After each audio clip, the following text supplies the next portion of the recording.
A very warm welcome to Malaysia. We are at the Sepang International Circuit for round 2 of the Asia Road Racing Championships 2022.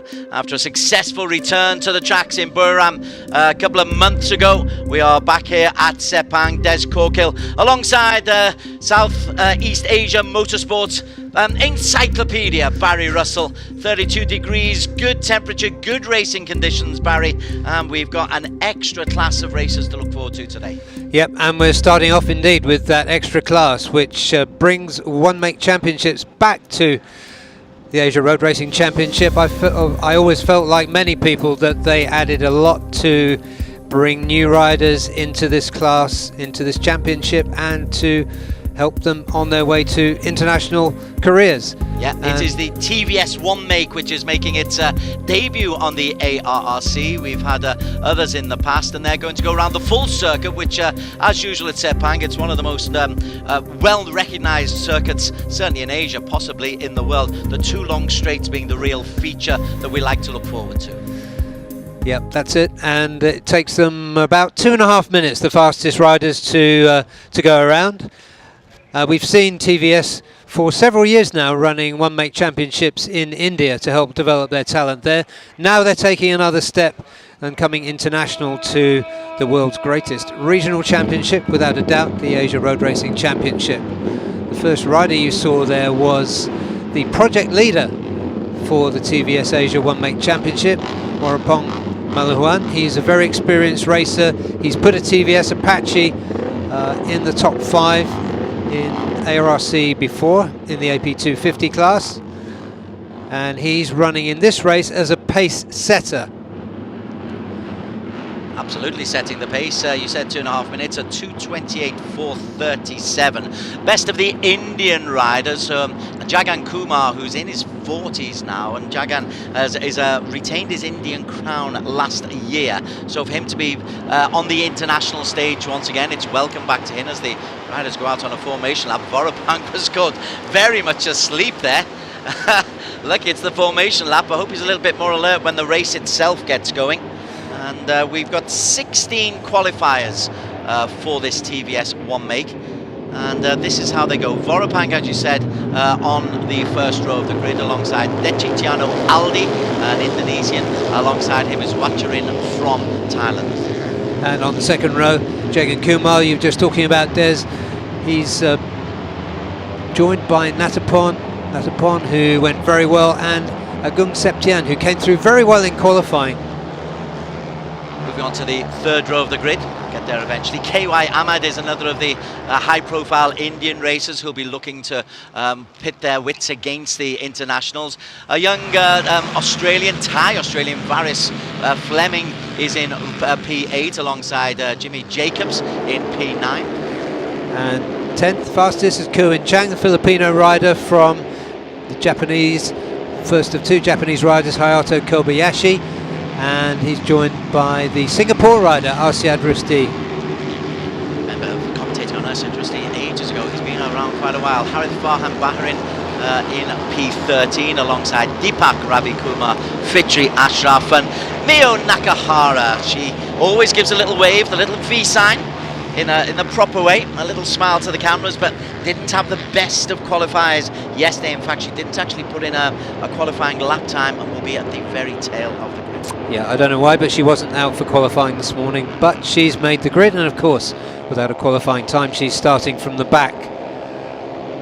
All riding identical machines, the TVS Apache 310s, which are a little bit more souped up for this. It's not exactly the road bike, it is a little bit more souped up, something like 30% extra capacity available. But if you're on identical machines, it then all comes down to rider ability, Barry. Rider ability, that's it. And that's why it's good to have this mix of young riders like Varis you were talking about, and Jagan, the senior riders, and of course the project leader, Vorapong Malahuan. And what I enjoyed watching this morning as a long-time friend of Vorapong was having yesterday, he put 2 seconds between him and the rest of the field. His students began to catch the master and ended up within just a 10th or 2 of his time. So I'm not sure whether he'll be pleased by that or upset. He should be pleased as the project leader. Indeed, teachers should always be happy that their students are better than Barry Russell. You've got an educational involvement at the moment, you should know that. Yes, indeed. Nothing would make me happier were I in his racing boots. I believe him. Barry Russell's nose getting longer by the second. But we are nearly ready for the debut of the TVS One Make. Looking forward to this, actually. We've had Suzuki and Honda and youth races in the past, or development races in the past, but this is the first time TVS One Make has come into the ARRC. It's good for TVS, it's good for the ARRC, it's good for the racers as well. Absolutely brilliant for the racers. And just thinking about the technical spec of these machines as we wait for the red flag, maybe we'll come back to the technical. We'd look at pole sitter A Warapong. I'm not sure how many laps he will do. It'll be interesting to watch. I don't think he will complete the race. We're ready to go, Des. When the red lights come on, we wait for them to go off, and then we'll be underway for the debut of the TVS One Make. And Warapong Malawan gets off to a rock-solid start. There's a grunt to these TVSs, isn't there? A solid sound to the engines. Warapong off to a nice little start. He's taken Deki Tiano with him, the Indonesian, as well, as they all come into this first right-hand corner. Then they'll go down the hill. Warapong, as you say, he's the project leader and making a solid start. Yeah, and let's see what he does before he pulls off. That's the interesting thing. But behind him, as you said, is that Jagger Kumar? Jagger Kumar's got in there. Deki is the man who's leading the way. Deki Tiano Aldi from Indonesia. Interesting that we had 2 ties and an Indonesian on the front row of the grid. In fact, 3 ties in the top 5. So that is showing where the development may well come from. It's still Deki Tiano who is leading the way. Behind him, number 1, Jagger Kumar, the experienced Indian. I tell you what, Jagger will be loving the opportunity to bring this TVS, because he rides the TVS over in the Indian Championships, and he'll love the chance to take that onto an Asia-wide audience. Yeah, he's done so much for India. He's a bit of a national hero, multiple Superbike champion, I believe. And Watcher took him on, the number 14. That's a bike to look out for. And starting a little further back, although I think he was looking pretty quick, is Harith Farhan Bahrain, number 13 bike. So let's see how he progresses through the field. It's the second part of the first of 6 laps. And identical machines, they're coming approaching the area where we've got the 2 long straights, and that sorts out the men from the boys and the girl, as the case may be, as Mia was down right at the tail. Being dropped off a little bit off the pace, Mio, as you can see right at the very back there. In the midst though, you've got James Jacobs from Australia. A couple of Australians riding today, but it's going to be Deki Tiano Aldi who leads, coming down the first long straight, and they're all out in a big long line. Your thoughts as they come to the end of this first lap? Well, my thoughts are that Deki Tiano is leading, and A Warapong is currently in P3 as they round turn 15 to complete the first lap. So that's interesting. I was just looking at he's been faster than Warapong through every one of the sectors. So the students are usurping the master. They've taken a bit of weight off the normal road make of this, but they still look fairly beefy on the circuit, as Deki Tiano Aldi takes this right-hand corner once again. Warapong is there. Jagger Kumar is sticking very, very close. He's the number 1. Little twitch from Jagger Kumar, and that forced him very, very wide. He's recovered okay though, has Jagger, but allowed Warapong to go past him. He's also allowed Watcherin to go past him, so Watcherin goes into P3, Jagger goes from P2 to P4. Yeah, one mistake and you're in trouble. That's definitely true, and yeah, that's Koen Chang, the Filipino, also pushing his way into that front group. He also looked good this morning. He's got Varys Fleming right alongside him. Varys Felix Fleming, to give him his proper name. 0.3 of a second the lead for Deki Tiano Aldi. Jagger Kumar is trailing behind him. Warapong still in P3. And we've got an initial group of 6 racers who've pushed their way up to the front. And that includes Varys Fleming. Good little story. We had some relatives of Varys come in and stick a little bio of Varys underneath our nose. Just 15 years of age, dual nationality, Thai, Australian. And he's really trying to glean as much experience as he can this early in his career. Yeah, 15 years old, and he started, as all Australian racers seem to do, in dirt track, and he's currently competing in the Spanish Superbike Championship in the 400 class. So he's getting some fantastic early experience in his career. Ole for Varis Fleming, and he's in the top 4 at the moment as well, but those first 6 really are pulling away. Dekitiano Aldi is being tracked by Jagger Kumar. There is Varis Fleming, who's in P4 at the moment. In between them, we've got Watcherin, who's made a move as well. But hey, the master, you know what? He's a competitive fella, is Vorapang Malo, and I'm not sure he's just going to pull out, you know. Yeah, there he goes. Yeah. So sorry, did you forget? Did you forget who I am? So this is the lead for Vorapang Malawan. Leads after 2 of 4 laps. You can't take the competitor out of a rider. You really can't, no matter how much of a training idea he has. He leads Dekitiano, Kerwin Chang, Varis there. Jagan, that mistake early on in the second lap has really forced him down. He's down in P5 at the moment. Fitri Ashraf has got close, the Malaysian in P7, Natapon in P6. But it's the tyres showing how to ride this TVS Apache. Yeah, Warapong back at the front, and I was just watching, it was Jagger Kumar got very twitchy under braking, and you might see that these the BMWs that these bikes are running, and they're tuned up, as you said, Des, they're producing about 30% more power than standard, but they're very torquey, and under braking and on the down change, they are tending to lock the back wheel, and that makes them look quite wild at the back end. So number 14, Watcherin there. Watcherin at one stage was in P3, but look, he's really struggling there.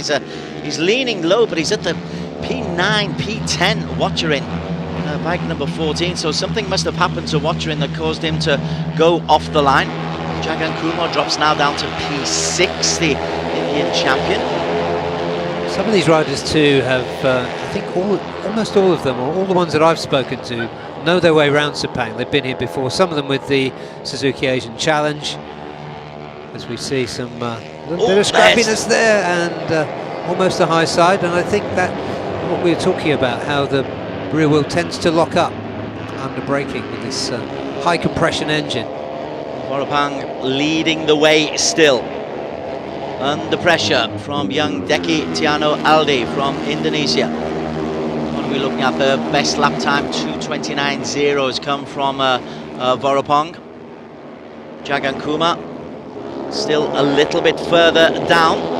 He's had a mixed kind of race, Jagger Kumar. He was up amongst the leaders in the very early stages, but now as we approach the halfway stage, Jagger is trailing down now in P6. I am impressed though by young Varis Fleming. He's got himself up into P3 as we focus on the Vorapong and Deki Tiano battle at the front as they come around the hairpin at the end of what is their third lap. And Fleming went just a little bit wide there, so Fleming lost a little bit of time.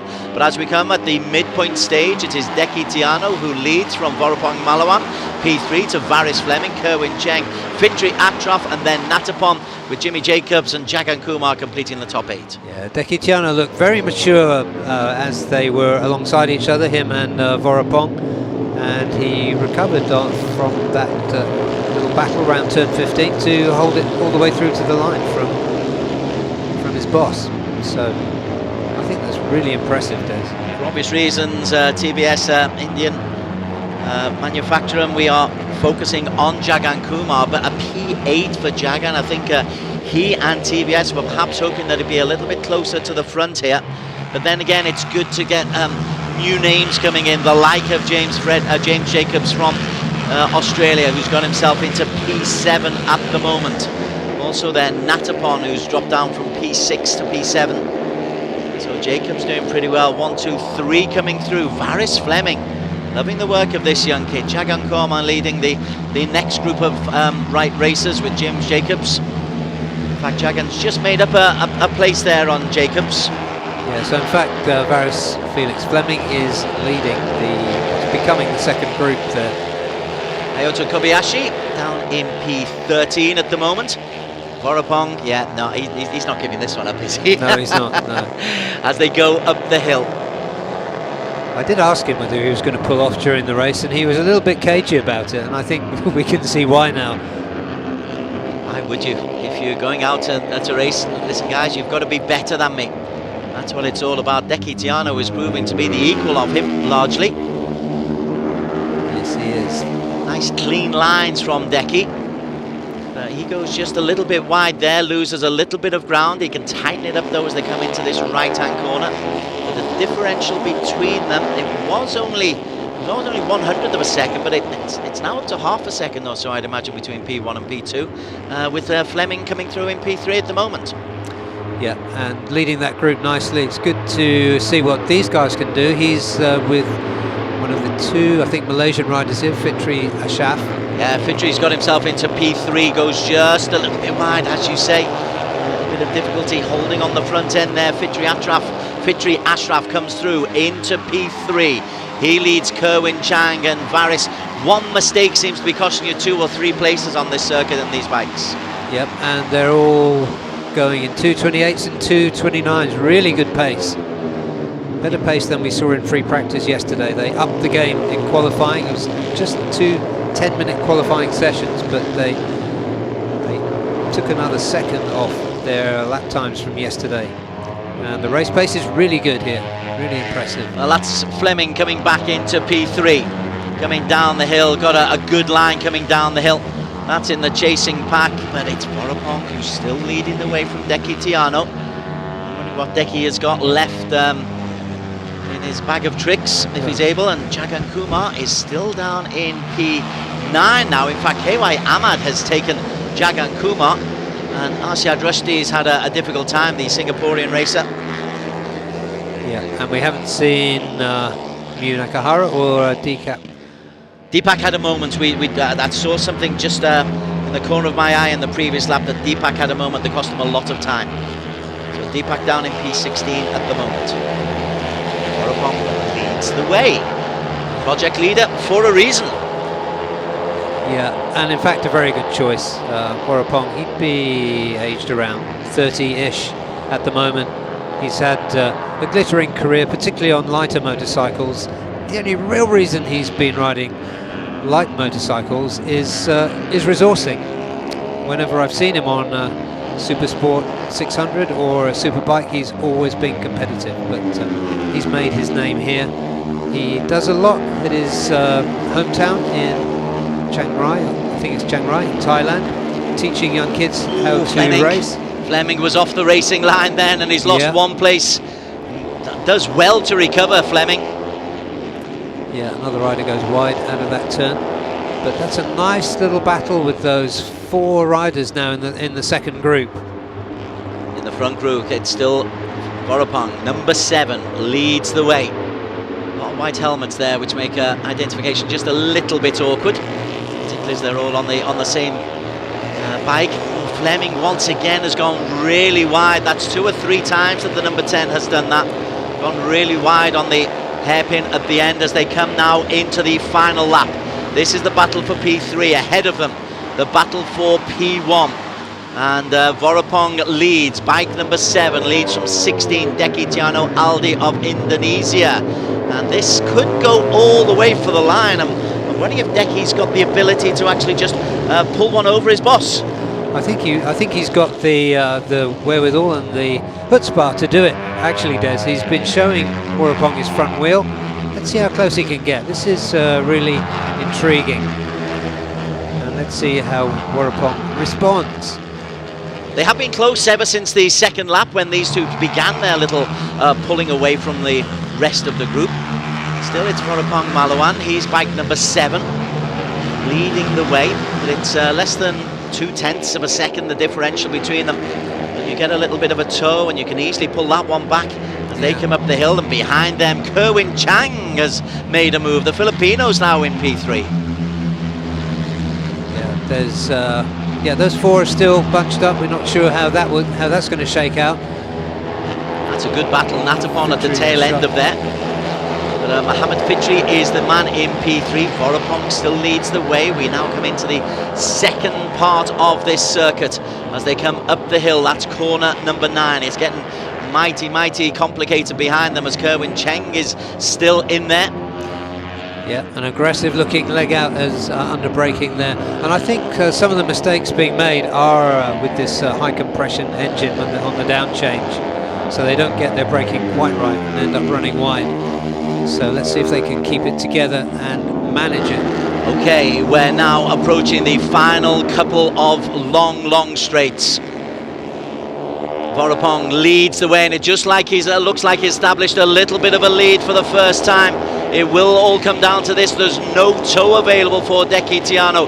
Vorapong stays close to the grandstand, tries to stay out of the slipstream. Deki then makes his move. Vorapong shadows him. Vorapong needs a nice tight line coming into this hairpin.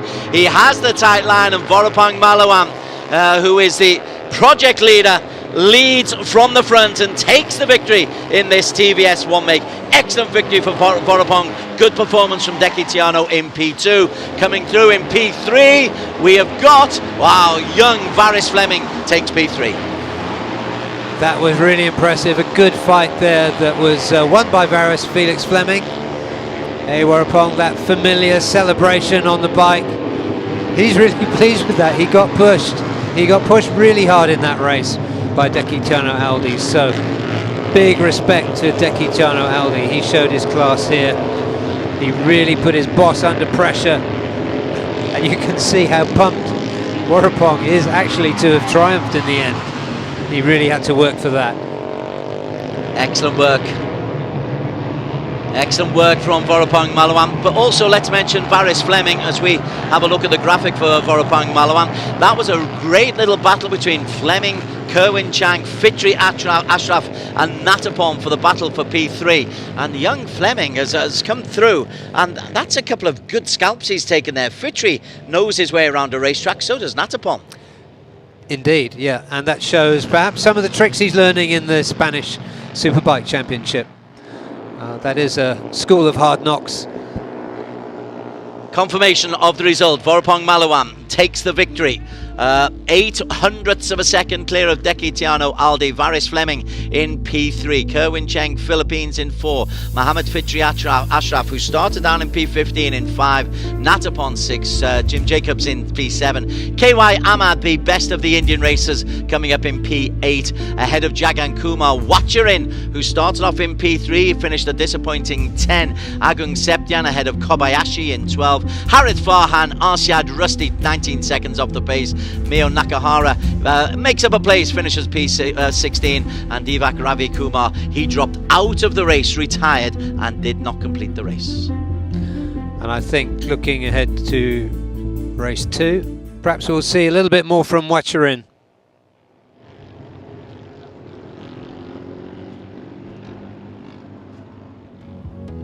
Race highlights from race number 1 of the TVS One Make Championship, and on pole position was Vorapong Malawan, the bike number 7. He started on pole and he almost led from start to finish, although this was not a comfortable victory for him in the end. He was pushed all the way by Russell by Deki Tiano Aldi.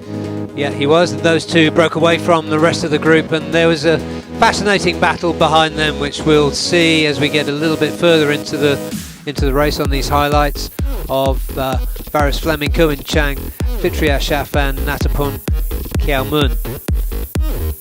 Jagger Kumar, the Indian champion, bike number 1. He started off in the top group, but he had a couple of wobbles. It seems to be an awkward little bike to look after, this TVS. It's very powerful, but if you get it wrong, if you get the braking wrong, you can easily go down the honours table. Yeah, I think if we could hear them on the down change, you'd hear them blipping the throttle to try and bring the engine speed up to stop that rear wheel lockup, which I think has been causing the riders to run wide, as we've seen on many occasions.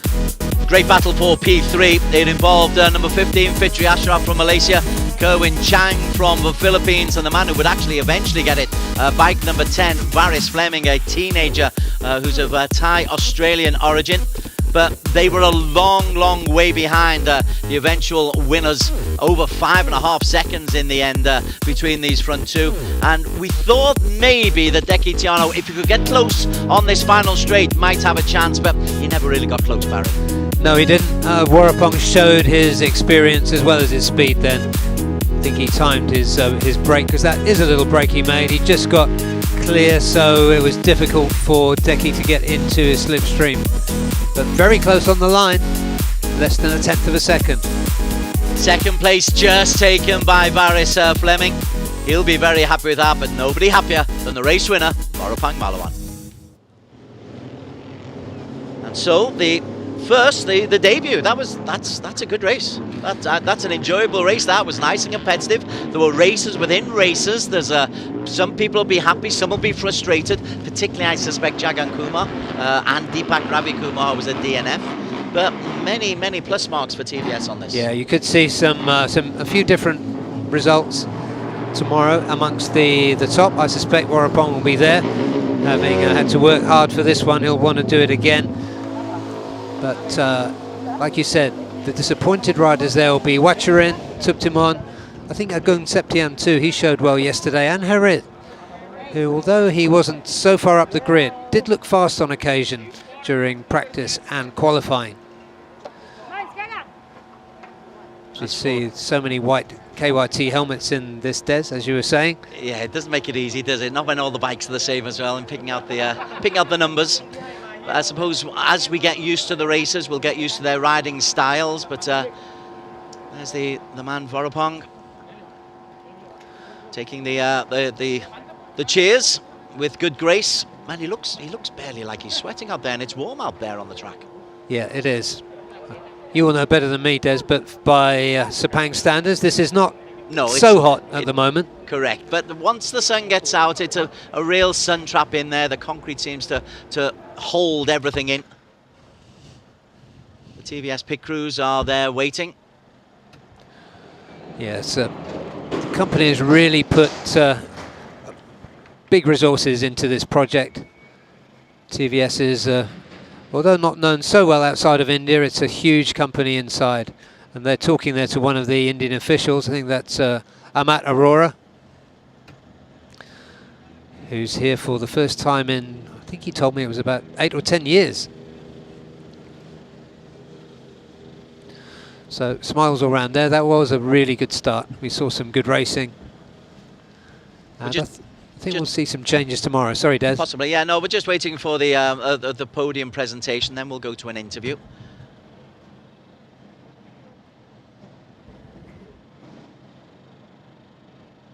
Or are we going to go for the interview first? After 2 months, well, a little bit rusty. Okay, let's have a look at the overall championship standings first. After one race, easy to calculate. 25 points for the victory for Vorapang Malawan. Deki Tiano, good position for him on 20 points. Varis, I was really impressed by that young kid on 16 points. Kerwin Chang, 13. Fitri Ashraf, 11. Natapon, 10. Jim Jacobs on 9. KY Ahmed, best of the Indian racers. That'll be a battle to keep an eye out of. He's on 8 points ahead of Jagger Kumar, who will only pick up 7. 4 more races to come. We've got the Underbone 150cc, the Asia Production 250s, the Supersport 600, and then the ASB 1000. It's a busy afternoon worth of racing at the Sepang International Stadium. And you are right, Barry. It's not as warm as it was. I was here for an event last week where it was absolutely melting the tarmac. It's not quite as warm today, but it's still pretty warm.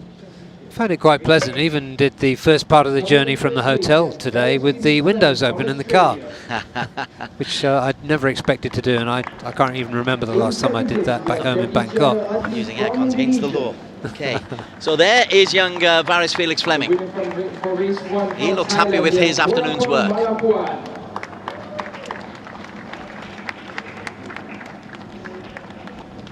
Now please stand for the national anthem. Deki, and then the man who is leading the way, Vorapang Malawan, on the Apache 310. Yeah, all joking aside, he must be very proud of how that's gone off for the first time.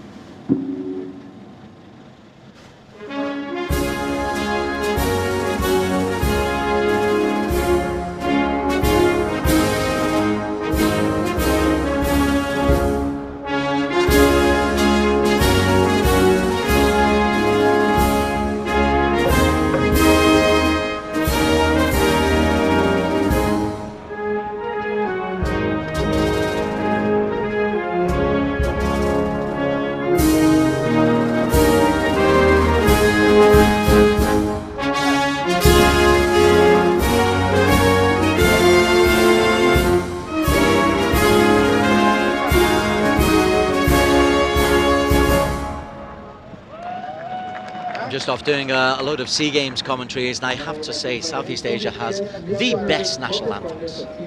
It does, doesn't it? Some fabulous national anthems. Yeah. I always felt the our national anthem, Des, the British one, was quite disappointing, quite drab. Indeed, indeed. Can't say that, no, not allowed to. But it's the prize is being handed out by the Mr. Herbert of the corporate partners from TVS Motor Company Limited at Singapore. 3, 2, 1 in order.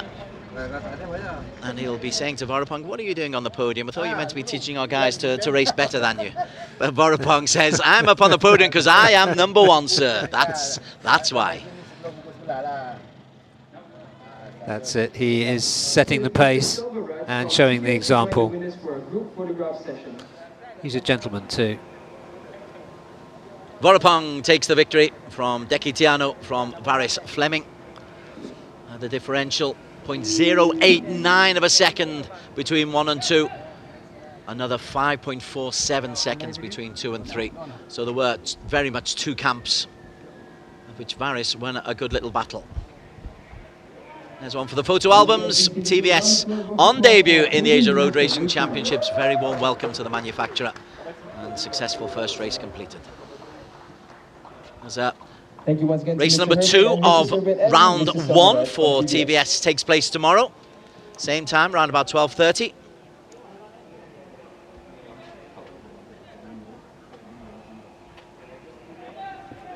Okay, so Vorapong takes the applause. TVS enjoy their moment in the spotlight, and we're going to go for a quick commercial break, after which we'll be back with the rest of the afternoon's entertainment, starting with the Underbone 150cc. You're watching the Asian Road Racing Championships from Sepang in Malaysia.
A very warm welcome back to the Sepang International Circuit. It is round 2 of the Asian Road Racing Championships, coming to you from, as you can see, a cloudy Sepang, which means that the temperatures aren't quite in the 30s yet, so it's relatively comfortable for the racers. We've just had the TVS 1-make debut in this ARRC. Our next race is going to be the Underbone 150cc, and for which there's a qualification process followed by a Super Pole competition, and they're the first of the highlights that we're going to show you for today. I'm joined by Barry Russell in the commentary box. There are some live shots as the racers try to get out onto the circuit. And this is the Super Pole earlier on. Charles Sajras, Charles Yuzi making his first appearance. Natural Izzat there. You can see all the times going through.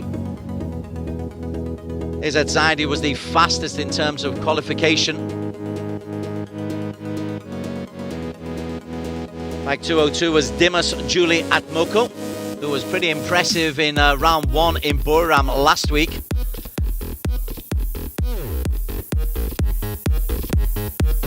When he was here though, he was 2 seconds behind the pace that was being set by Nazrul Izzat.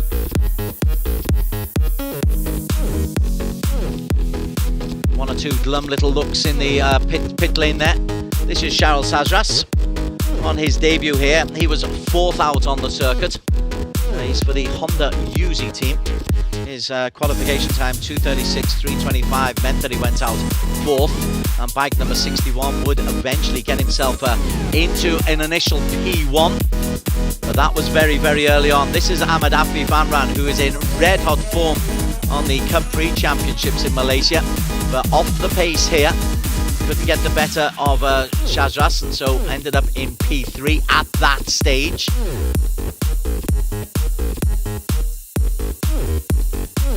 Charles Sajras still the fastest. 2:35.176 was the time to beat.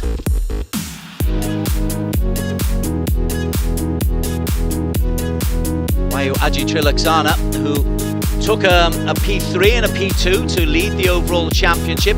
He was in the last group of racers who would come out in the easy to spot racing green, hunkering down on the 1XOX TKR racing team bike, but not good enough to take P1, only P2. A fabulous performance from Charles Sajras, Charles Yuzi for Honda Yuzi to pick up the pole position. Barry Russell back with me, Des Corkill in the commentary box, and Barry, a bit of a shock. Charles Sajras, Charles Yuzi for Honda Yuzi team. He was out very early. He hadn't had such a magnificent qualification. He was 3 seconds off the pace set by Izzat Zaidi, but once it came to the Super Bowl, bang, he was there. He's on pole position. That was it. The wild card on pole position. I'm not sure the last time that happened, but that was an unexpected and exciting surprise for this race. Wayu Aji Triliksana, who of course comes here as the championship leader after 2 podium finishes in Buriram. He's in 2nd, so looking good. And Hafiza Rosa, I think we can see another really good performance from him this afternoon. And leading the 2nd row is Izzat, of course. He's looked good all the way through this event. And the list goes on, doesn't it, Des? You can look down the first 15 and say, oh, okay, well, any of these can win. And of course, that is true. You don't need to be on pole position in the UB150 class to take a win or a podium. A couple of these guys missed out on any action in Buriram because of quarantine problems, the likes of Ahmed Fazli Sham and Hafiza Rofa, who you just mentioned, who's up into P3, and Hafiza is another who does really, really well on the Cup Pre-circuit. But Wayu Aji Triliksana, he is the man to beat. P2 he is at the moment in qualification. He is leading the overall championship, and he's a former Underbone champion, of course. Now we've got Daniel Boogers down on track side, and we'll be hoping to get some interviews from Daniel as Ron Hogg looks on. And that's Meng Heng as well, looking there here as the safety officer. Himself a former leading racer in this championship years ago. More years than he cared to remember. I'm sure he'd still love to be out there competitive though. Absolutely, it was 2 strokes then.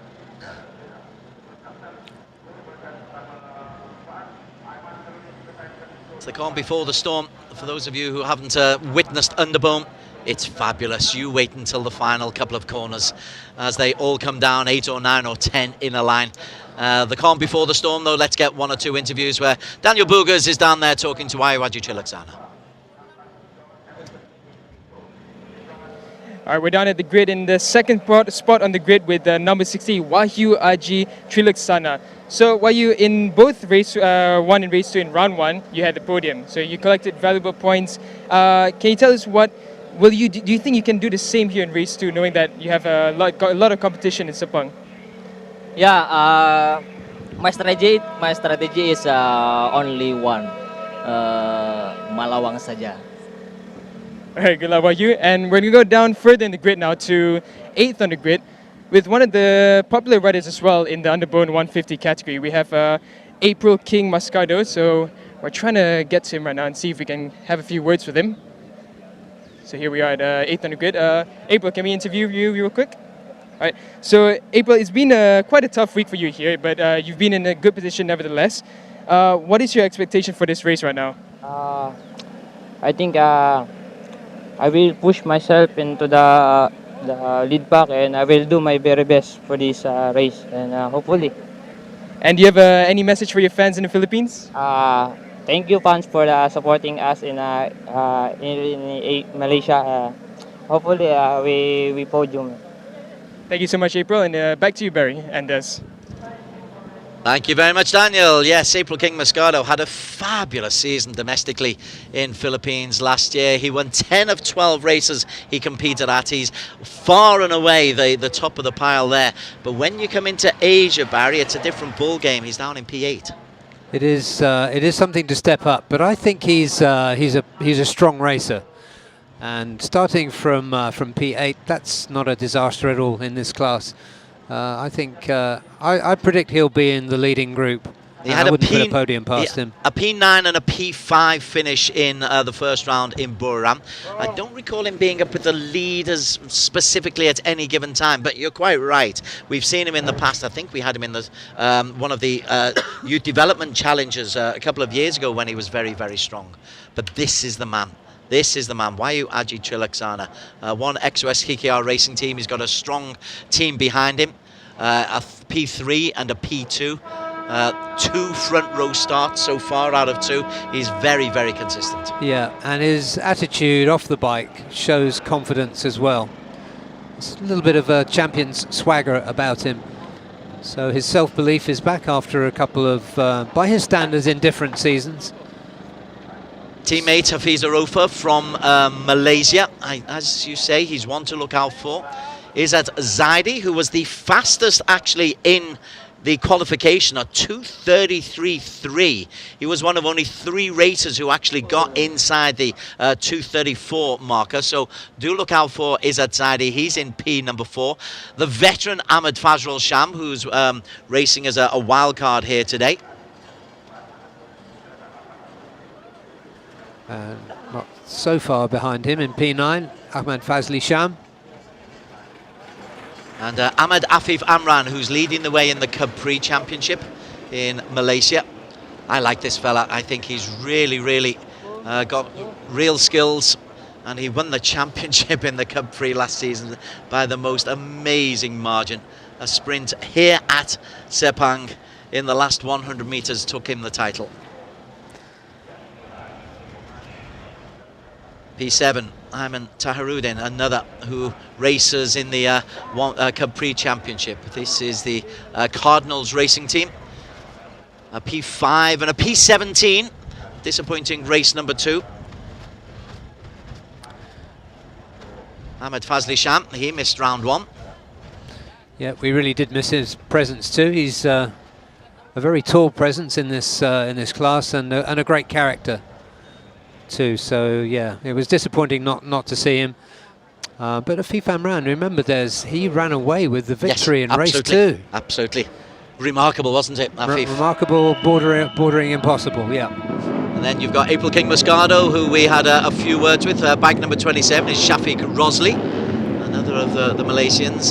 No finish in race number 1, P12 in race number 2. So he'll be looking to get his season off to a belated start. Alongside him is Pirapong Luboin Peng.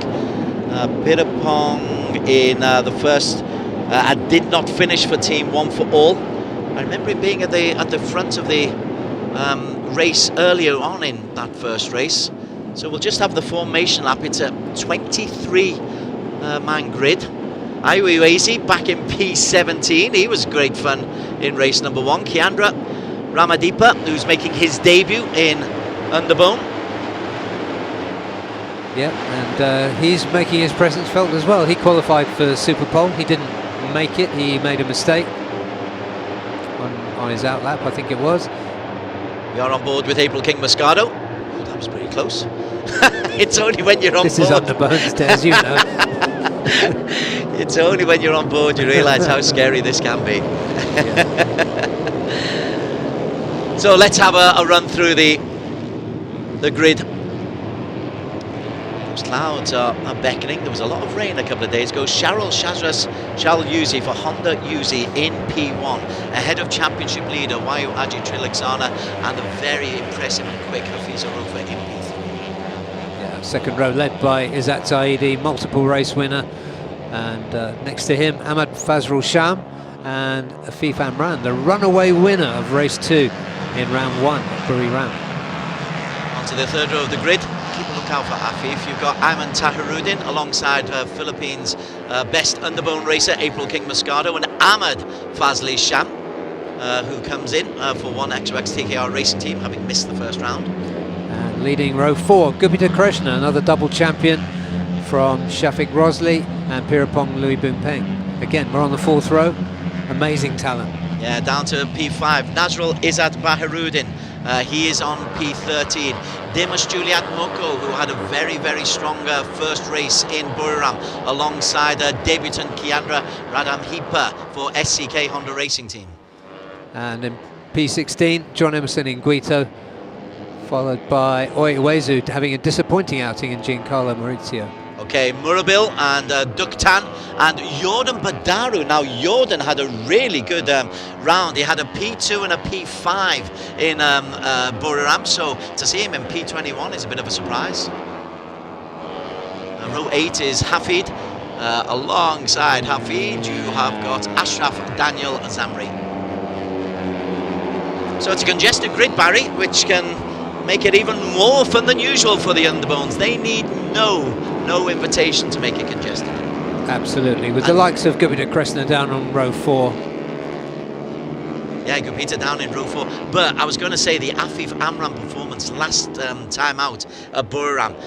Can you repeat that here at a circuit like at Sepang? It's unlikely ever to be repeated again, Des, but who knows? The Buriram is also a fast track. It's a lot shorter than this one, of course, but let's see what he can do. Let's see what Wayu Aji can do, and let's see what the wildcard can do from pole position. Yeah, Charles Shazras is a real surprise to get there. UC team are very popular in this part of the world, so it's no surprise that they've got 1 or 2 wildcards in. That's the penultimate straight. Very often the race is won and lost there. What line you take into this hairpin and what kind of drive you get out onto the finishing straight. Yeah, of course, with these small engine machines, these 150s, you need to get everything right and keep it smooth.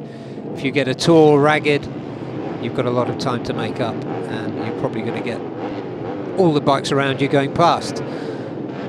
Another rider that has disappointed so far in this race is the team All for One's number 521, Oiwezu. Yes. He was the fastest in official qualifying in round 1 and was right amongst the leaders. We're right. The man with the flag. Yeah, when the red flag goes off, we look at the lights, and then the start isn't that vital in Underbone, but it's always better to get off nicely and be with the leading pack than having to be chasing the pack. 98 coming in very late is at Zaidi Salen. He's starting in P4. And I'm hoping he's not got a problem. It looks okay. I think it's just a preference some riders have. Okay, look at the red lights. The red lights are on. When they go out, we are underway. Underbone 150cc race 1 of round 2, and it's an early lead for Hafiza Rofa, who's made a decent start. But it's all mighty congested as they come into it. Izzat Zaidi, having got to the grid late, he's up in that leading group as well. I can also see Afif Amran is part of that leading group as well, but it's the 1XOX, the green of the 1XOX racers who are in 2 and 3 at the moment and enjoying good race position. Yeah, and we're on board here with April King Moscato. Who's chasing Shafiq Rossly, I think, is the other Uma Racing racer. So looking down here, is that Wayu just going through? Wayu Aji Triliksana making sure he's not getting too congested. Racers using plenty of width of the circuit. Afif Amran with the lime green bike tyres, or sorry, the bike wheel, easy to pick out. April King Moscato on board with him, and well, this little group seems to have been dropped already, and we've got a leading group of, well, I was going to say it was 5 or 6, but then it becomes a train and they drag each other through. It's not going too far. Yeah, I think that's right. But is that a leading bike there? Okay. So we've got 2 1XOX TKKR machines at the front, or we did as I started that sentence. That's how quickly it now can change. It's changed completely. Absolutely. Wayu Aji Triliksana is in there. Izzat Zaidi is the man who's making the pace just at the moment. Afif Amran is a man who I'm really looking forward to seeing if he can make a move like he did last time out. Obviously, you just want, there is Afif Amran.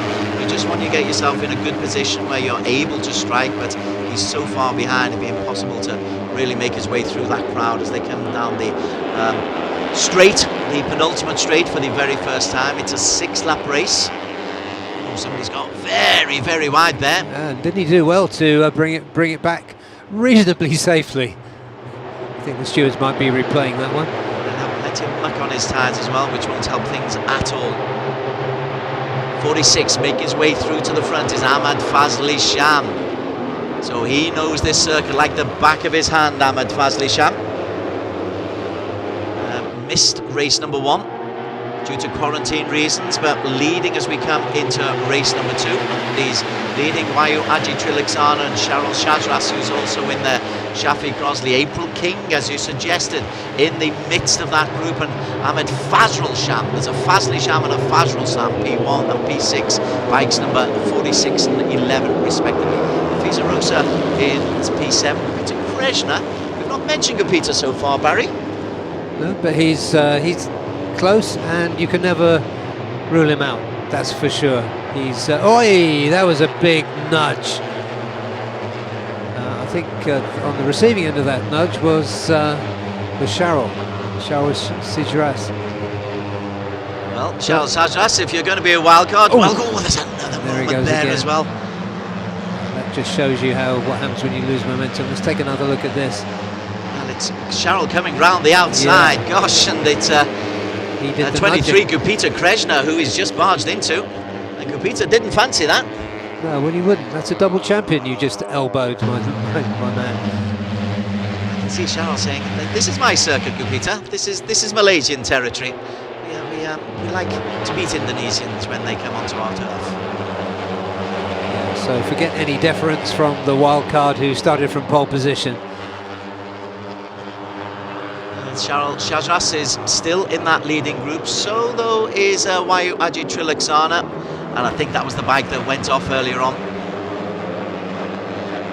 It's Giancarlo Maurizio, Uma Racing Philippines. Frustrating time for the Philippines, because John Ngito isn't really making a mark either. He's in P9 at the moment, just behind that leading group, easy to pick out in the purple livery. Ngito did show well in round 1, actually. So let's see if he can make his way up and join April King Moscato. But, yeah, choose one from these. That group's stringing out a little bit at the back as somebody else tries the dirt. It's not in a textbook, really, is it? Ahmed Fazli Sham is still leading the way. Bike number 46 does like to lead from the front, but he's under pressure there from Cheryl Shajras, Cheryl Yuzi, or Yuzi Honda. 1, 2, 3, 4, 4.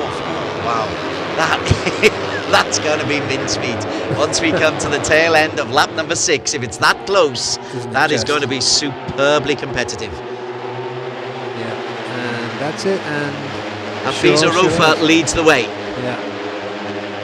Charles Shazros in P2, Ahmed Fazli Sham, Wayu Aji still in there as well. Well, nobody is going to make an Afif Amran kind of a break in, specifically not Ahmed Afif Amran, because he's down in P11, still part of that group, but at the tail end of that group. Maybe his tactic this time is not to lead from the front, but to sneak and take it from behind.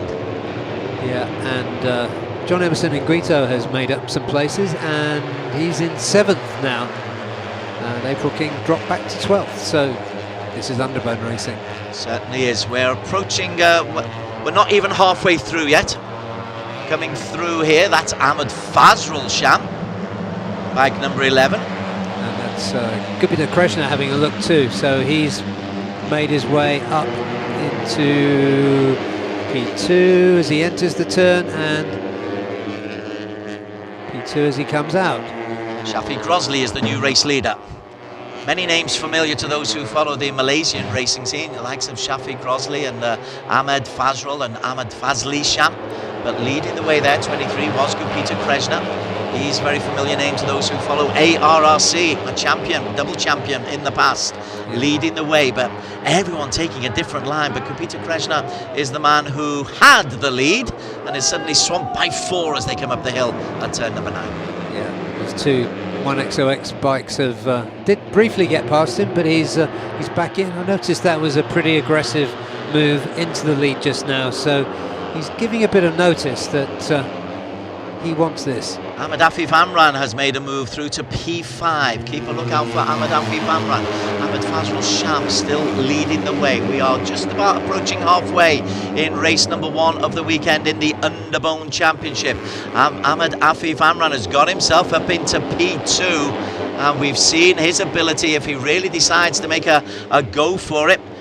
There he is in the lime green wheels, just in P2, just edging out bike number 50 once the numbers become a little bit clearer. But it's Ahmed Fazrul Sham who leads the way, and Wayu Aji Triliksana also, but nobody's pulling away here. Barry, this is going to be carnage. This is going to be carnage. It is, yeah. It will all be decided, but Gupita is really making his presence felt in that leading group. Now he crosses the line second, the meat in the sandwich between those 2 1XOX machines. Ahmed Fazli Sham from Gupita Krishna, from Wayu Aji Triliksana, from the purple livery of Shafiq Rossly. Charles Shazras drops out the top 3 effectively for the first time. John Nguito for the Philippines, he's made his way up there, as is Afif Amran and Ahmed Fazrul, Pirapong Luboy Peng and Hafiza Rofa and Izzat Zaidi. April King's in that group as well. Barry, any one of those 12 in with a chance. Yeah, they are, and we're half distance, just half distance. And we can see the team All for One bikes making an appearance now. Oyewezu seems to be somewhere in front of Pirapong as we went through. I think I got that. Well, no, there's Pirapong. It's the first of those distinctive orangey red machines. This is the debutant for SCK Honda Racing Team, Kiandra Ramapida. He's striving manfully to hold on to the tail end of that leading group, but you wouldn't count him out, would you? You wouldn't count any of those out at this stage. The thing is about Kiandra, when you are 12 years old, nothing is impossible. Should be. The moment of the season so far possibly was after a disappointment after not completing his lap in the Super Pole, was him being given a piggyback back, looking very sorry for himself. 2 go down. Is that Afif? No, it's not Afif. So 2 took each other out. Ayman Tahiruddin takes himself out, and there's a real disagreement there between who takes responsibility for that. Certainly Tahiruddin's not accepting the blame whatsoever. Not at all. He was really unhappy with that, running so strongly. Let's take another look. It's at the tail end. Ooh, he's just caught him, hasn't he? There's not an awful lot that he could have done, but Tahiruddin is collateral damage. So the numbers get reduced a little bit. I don't think that'll be the only accident we have today. It is so congested. Nobody's really able to make a move. Ahmed Afif Amran moves into P3 as they come round the hairpin. Ahmed Fazli Sham really impressed with the work of Ahmed Fadley Sham. He's almost been in that leading group with Gupita Krishna right the way through.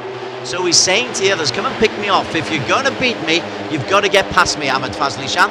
Charles Shazras the same, Afif Amran the same. 3 big Malaysian names, 1, 2, 3. Yeah, and they're joined by Pirapong, who's making his way steadily up through that group. Although, as I complete that sentence, he's just dropped about 7 places. So let's look at the people who are consistently at the front then. Afif Amran, you said, Charles Shiraz, who has been there right from the start, and the master, Ahmed Fadley Sham, currently leading. 23, Gupita Krishna on the right of your screen. Afif Amran, who had the race win. There he goes. He's gone into the lead for the first time today. It might only be temporary. Oh, Ahmed Fadley Sham really lose it there. And that could be a really big moment for him with so little time to go in the race. There's only 2 laps left. I think that was a nudge, Des. I don't think he did that entirely on his own. Charles Shazras in that little group in P4. He's on the right of that screen, leading the way. Waiwaji Triliksana, bike number 60. He was in P7 3 corners ago. He's in the lead at the moment. And tell you what, Pirapong Luboinpeng's made a move as well. And Charles Shazras is also in that group. Ahmed Afif Amran is there. 27 is Shafiq Rossly. That's Shazras who comes off. The wild card has a wild finish. Yeah, that was an aggressive performance by him. He left nothing in the garage, and now it's ended sadly for him, but he's really made a mark. Afif Amran, meantime, makes a move up at the front. Let's just have a look to see what Charles Shazras did wrong, if anything. He's late on the brakes, just catches the back wheel. And his front wheel just gives way. There's no way out of that. He caught the back wheel of a bike yesterday in free practice and had that horrific crash. A horrific looking crash. He was unhurt. In the meantime, the front 2 are Mohammed Shafiq Rossly, Ahmed Fadley Sham in there once again, and Afif Amran. The Malaysians know this circuit so well. They race it so often. If not the whole circuit, certainly parts of it. But look at Ahmed Fadley Sham. Tell you what, this is 4 of the laps where he's been leading, going over the start-finish line, Ahmed Fadley Sham, and he seems to have the right line out of the hairpin, Barry. There's no one more canny than Fadley Sham in this field. Leading the way. Gupita Krishna is there. I saw you take those words back the moment you said it. Oh, just a couple of stand-up there. On to the final lap of this race. It is intriguing. Yeah, look at Gupita there now in P2. Afif Amran in P3. A look over the shoulder. Is that Fadley Sham who's still got the lead? Or is it... no, it's Waiwaji Triliksana, isn't it? In bike number 60. He had it and then he's lost it. And now we're on board. Somebody goes wide. We've currently got 2 Indonesians at the front. 2 Indonesian former champions indeed being chased by Afif Amran. Afif goes wide. Gupita Krishna leads. Afif in P2. Looks like he means business, Afif. There's a glint in his eye underneath the helmet. Gupita trying to get away, but Afif's not having any of that. He knows about this getaway business. It's a very different race the last time out. Gupita Krishna leads the way. Bike number 23, Ahmed Afif Amran, following Waiwaji Triliksana, the championship leader. He is in P3. They take different lines coming up the hill. Right now, that is corner number 9, and Afif Amran has the lead. Yeah, we just lost another bike, just ran off, I think, on his own. Afif works it right as that's John Ngito disappears as Afif, look at this, he's made a charge once again, Barry Russell. He's got himself a second clear. Ahmed Afif Amran, has he got the right line coming into the penultimate straight? This is when everybody will be chasing him, but Afif Amran has got the lead, Barry. That he came out like a bullet from a gun 2 corners ago, and he's taken the lead. He's so good at this. But he's being closed down. Bike number 50 trying to get the right line, but he's lost that lead. He was P1.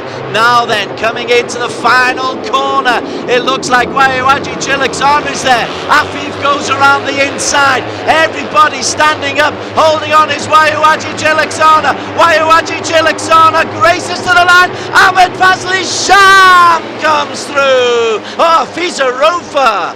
I do apologise. Hafiza Rofa appeared from nowhere to take it from Waiwaji and Gupita Krishna.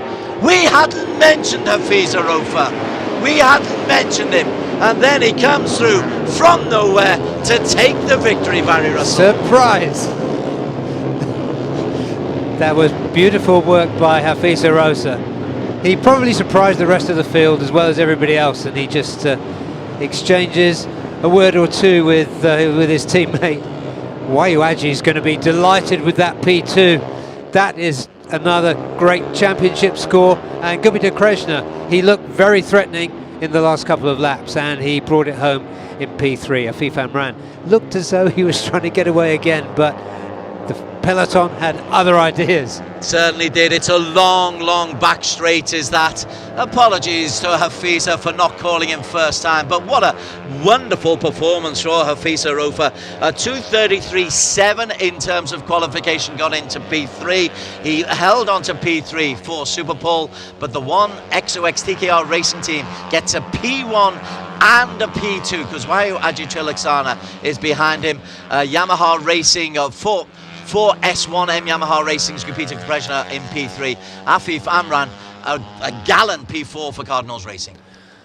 And if that was anybody watching, if that was your first underbone race, as the belly pan is coming off that one, I think that might be Fazli Sham's bike. Ahmed Fazrul Sham coming home in P4, having given him the victory. I apologise. Fazli Sham coming home in P7. But look at the difference there. 0.825 of a second between the winner, Hafiza Rofa, and P10, April King Moscato. Less than a second between 1 and 10. We're definitely back to the glory days of underbones. When I first started covering this series as a writer, this was the thing that excited me the most, the first 10 crossing the line within a second. And here it is again, beautifully done. Where does he come from? He came from behind traffic. The drive he got out of the last turn was phenomenal. Right, let's, I think, try and confirm the results. Hafiza Rofa, where did you come from, my friend? But he's taken the victory by 0.09 of a second from Waiwaji Triliksana, his teammate, and the Yamaha of Gupita Krishna in P3. Ahmed Fazrul Sham ahead of Afif Amran for P4. Izzat Zaidi in P6 ahead of Ahmed Fazli Sham, who's just 0.2 off the race win. Shafiq Rossly for Uma Racing Yamaha Maju in P8. Kiandra on debut, 12 years old, coming home in P9. April King Moscato in P10. A veritable mile away was Dimas Julie down in P11. Ueso, that's not bad from P12 from where he started. Pierapong Luboinpeng 13. Nazrul Izzat, fastest in qualification, but down in P14. Murabil 15. Jordan Badaru, who couldn't carry on his good work from Buriram, he finishes down in P16. Ashraf Daniel Zamri, Antoine Ingito didn't finish, neither did Charles Shazras, neither did Ayman Taharuddin, neither did Hafid, Giancarlo or Duktan. So 24 starters, of whom 18 completed the course, and Hafiza Rofa was top of the pile. And just noting the 12-year-old there that finished in the top 10, just 0.6 of a second behind the winner. How impressive is that? But how impressive was the victory? It was in the drive he got out of that. Somehow, he got the drive like he was riding a Harley Davidson out of that. I hate calling racers wrong, but he came from absolutely nowhere. So I've kind of got an excuse for that, because look at these celebrations going on there. It's a 1-2 for one XOX TKR racing team. But Hafiza Rofa, he deserves all of that applause. Yeah, he got the perfect exit from turn 15. I'd love to see it again. in a moment when we look at the highlights, because that was unbelievable. He just came through like a rocket. He's hiding behind the front two. That's my excuse, and that's what I'm clinging to. Wahyu Triliksana and Kapita Krishna showing Indonesian spirit. Further down, we've got those who were also Rans, but also Rans in a terrific race. It's brilliant. It's brilliant, Underbone. What a sport. And to actually be consistently at the top, consistently in the front, is absolutely remarkable. Daniel Boogers is down in the Park Ferme, and we hope to be getting a chat between him and what will no doubt be an ecstatic Hafiza Rofa. Yeah, Wahyu too, let's see. Okay, let's throw down to Daniel and let's get the reaction to a race which has seen Hafiza Rofa take the victory from Wahyu and Kapita Krishna. So you join me at Park Ferme with the winner of the Underbone 150 Race 1, Hafiza Rofa. So Hafiza, Azan Shah, your teammate, has always told me that you are a magic boy, and very well said, because on that last lap you pulled some amazing magic. So what was your strategy going into the last lap? First of all, I want to thank to my team, when I say TKK Racing team, because this weekend we really struggled because I missed first round in the Buriram. But good job to them because make my bike perfectly, and I hope I can carry this momentum. And the race very tight for me, which is we have the 6th lap, and I try to relax for the 3 lap.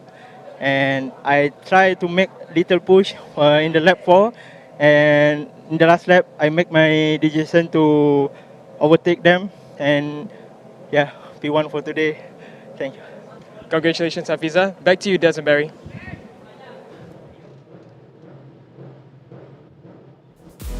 Highlights here of a quite phenomenal Underbone 150cc race number 1 of round 2 of the ARRC at the Sepang International Circuit.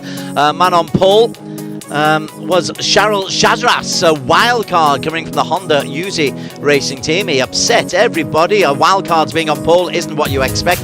April King Moscada was in a really tight group, but from very early on, Barry Russell, you can just see that this was going to be a particularly congested contest.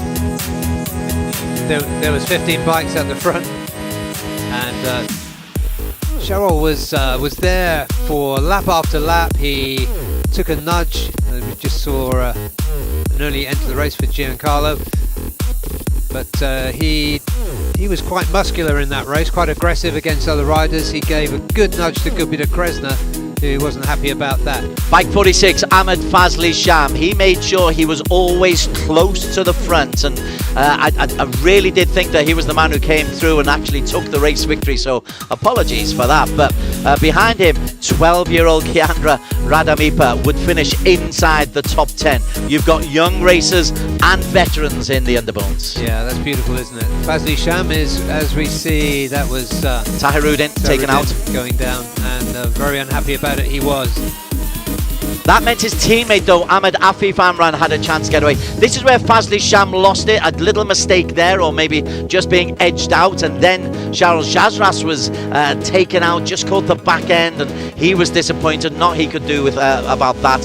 And then into the final lap. Anybody's race, except I didn't call Hafiza Rofa once. And guess who comes and takes the victory? Surprise. After all these years, Des, Underbone racing can still confound you. But he appears from nowhere. He's behind the front two. There he is. He comes out from the outside, sprints around, goes around to the front. Hafiza Rofa takes it. Still has a time to put his hand up in the air as well. That's how confident he was as well. 1XUX TKR Racing delighted with the victory. He came through like a phantom. He really did. It was phenomenal. Kapita Krishna will be happy to take the P3, not as happy as if he'd got the win, but for Kapita, after a did not finish and a P8 in race numbers 1 and 2, he will have improved his place in the championship. Wahyu will retain the championship lead. But look at the applause. This is genuine applause for the work here from Hafiza Rofa. Yeah, that was a beautifully taken win. He shocked not just us, Des. He shocked the rest of the field with that run out of the final turn. Beautifully done. And the Team management's getting their applause as well. The Team Awards 1 XOX TKR Racing Team. We will have the Negaraku, the national anthem of Malaysia.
They call him the Magic Man. Maybe we ought to call him the Ghost, because he did appear out of nowhere from behind Gupita Krishna and Aji Triliksana. He went the long way round as well, as Stefan Karapier, the FIM Asia president, comes out with a big beaming smile. He enjoyed the race.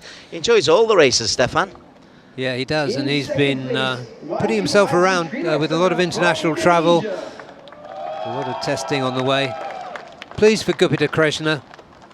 He's really a determined racer. He has had his disappointments in recent years since winning 2 championships. But I suspect that overall is the happiest man there. He lifts his championship points tally to 56 and opens up the gap with Afif Amran, who left Buriram in second. And if I'm not wrong, Amran is on 45. Yeah, he picked up 11 points for today, yes. Yeah, we'll confirm that in just a moment. But this is a deserved first win for Hafiza Arofa, who missed Buriram completely. So he started the season late. You don't drop any points in the Asia Road Racing Championship, so he's got to make up ground very, very quickly, and he's done exactly that. Hafiza from Aji Triliksana, 1XX TKR Racing Team, the Yamaha sniper of Gupita Krishna in P3.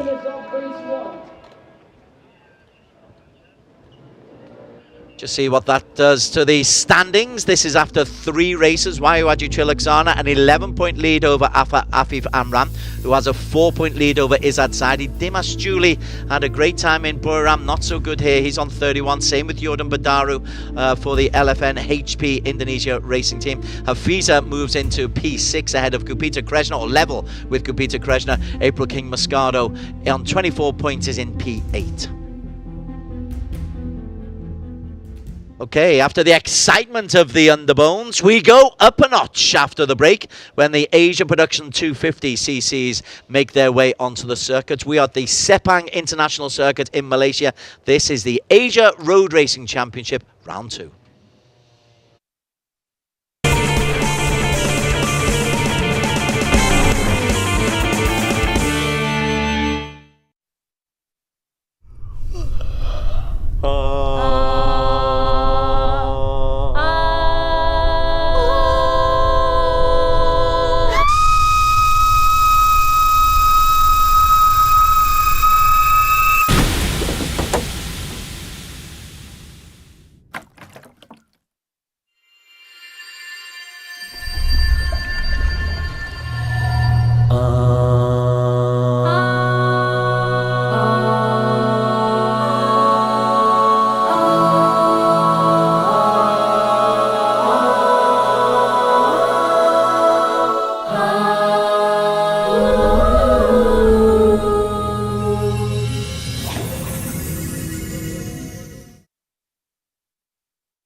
Very warm welcome back to the Sepang International Circuit. Those clouds are thickening just a little bit. Look in the distance, there might be some rain coming our way.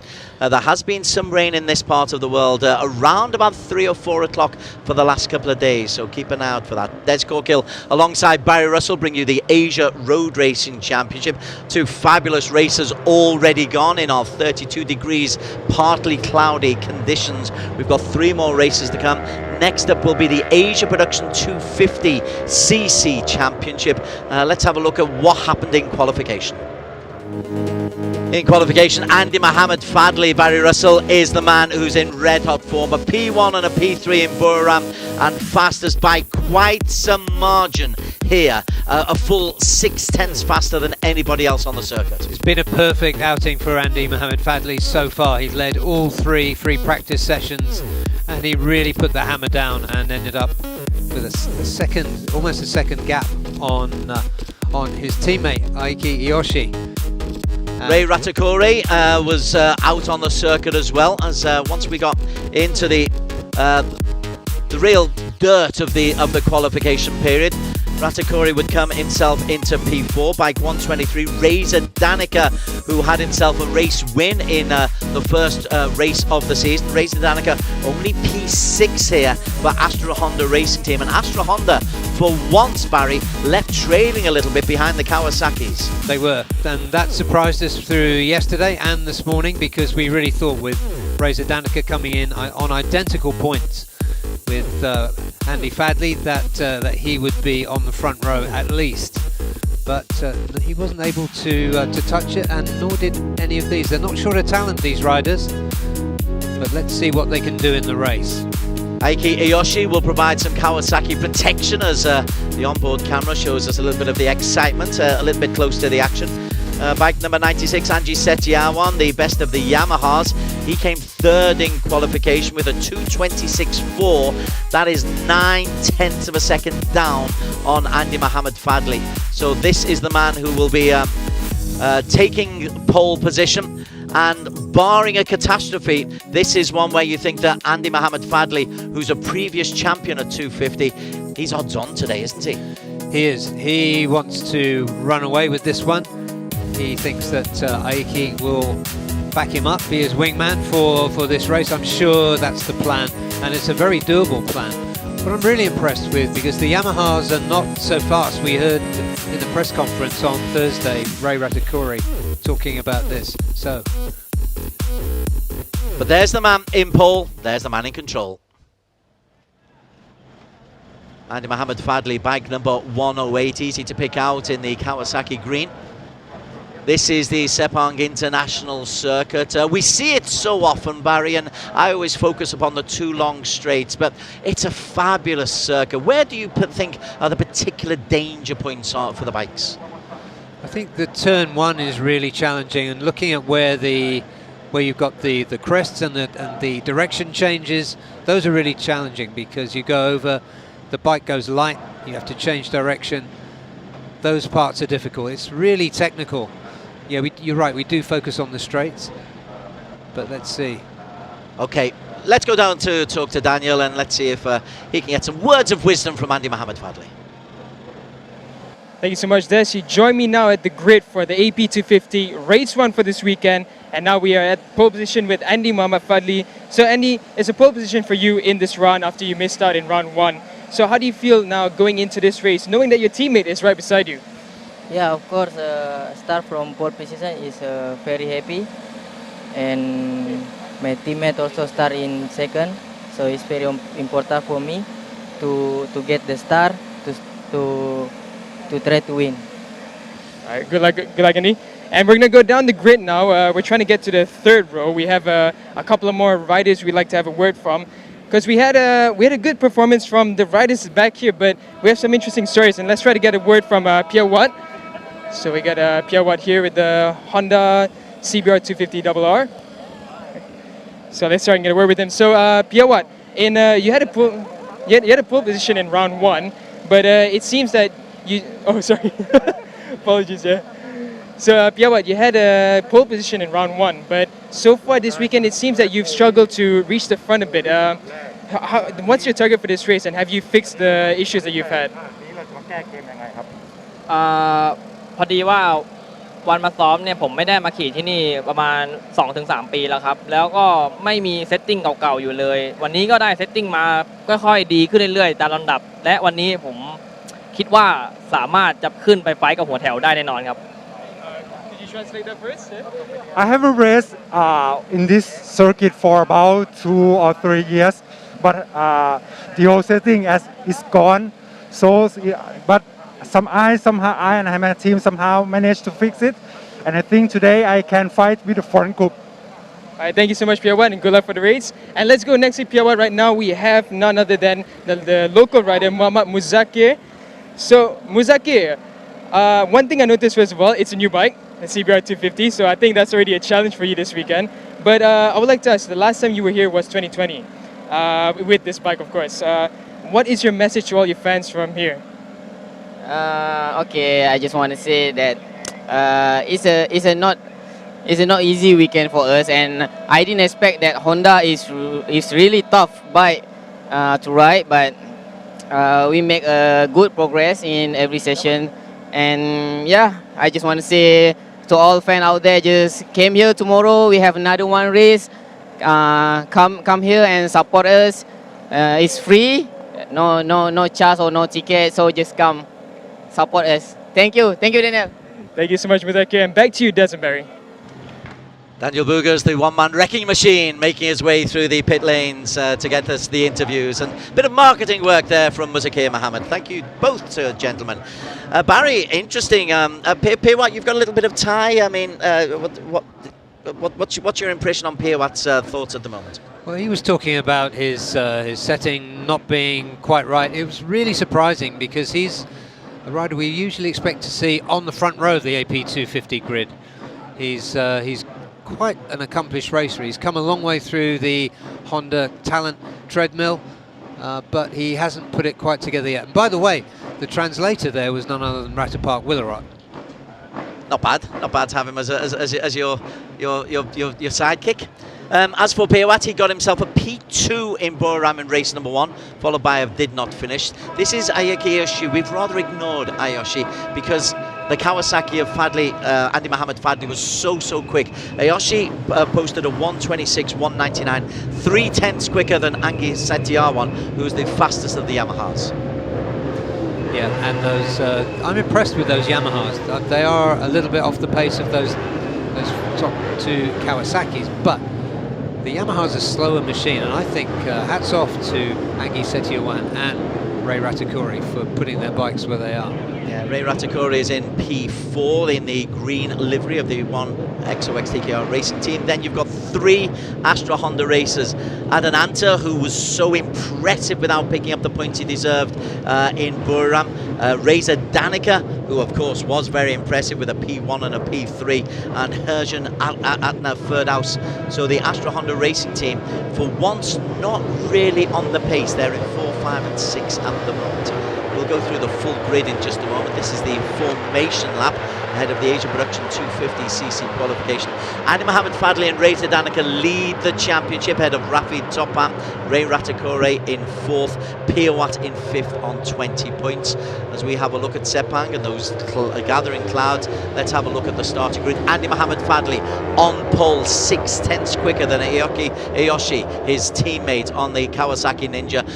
3rd on the grid, Angie Setiawan from Yamaha Racing Indonesia.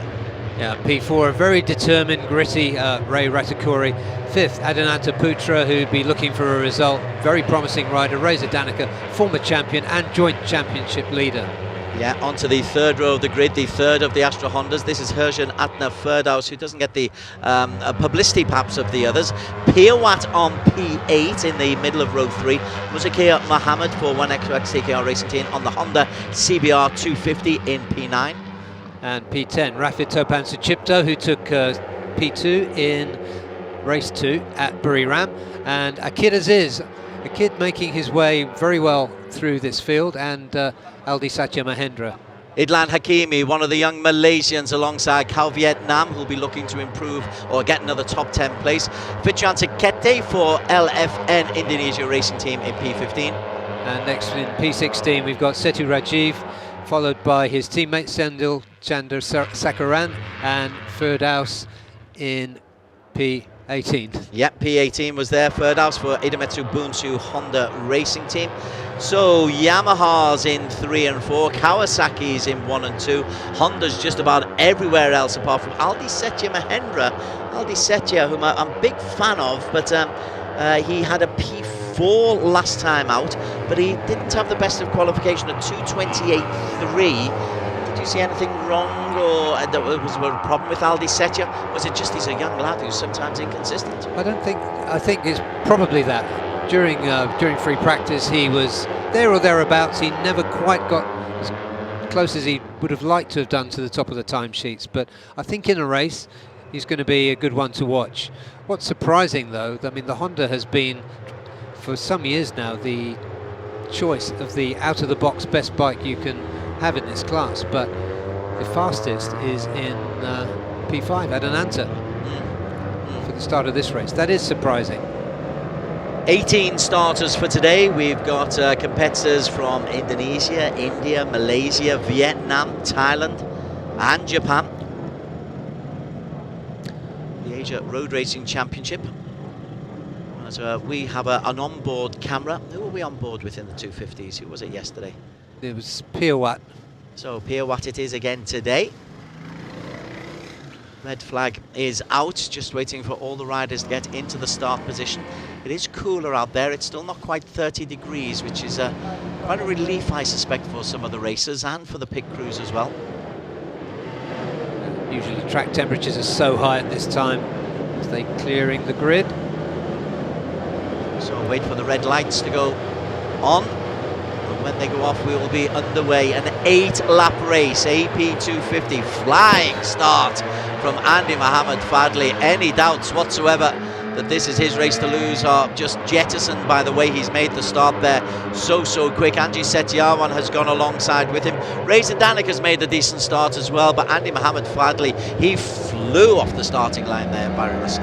Yeah, he had a perfect free practice, 1, 2, 3, he had perfect qualifying, and he just made a perfect start to race 1. And he's already gapping, I think that's that's Reza Danica just behind him, and Angie Setiawan holding on nicely in 3rd place. What a terrific start that is from Reza Danica. He was P6 at the start and he's flown away, made up 4 positions.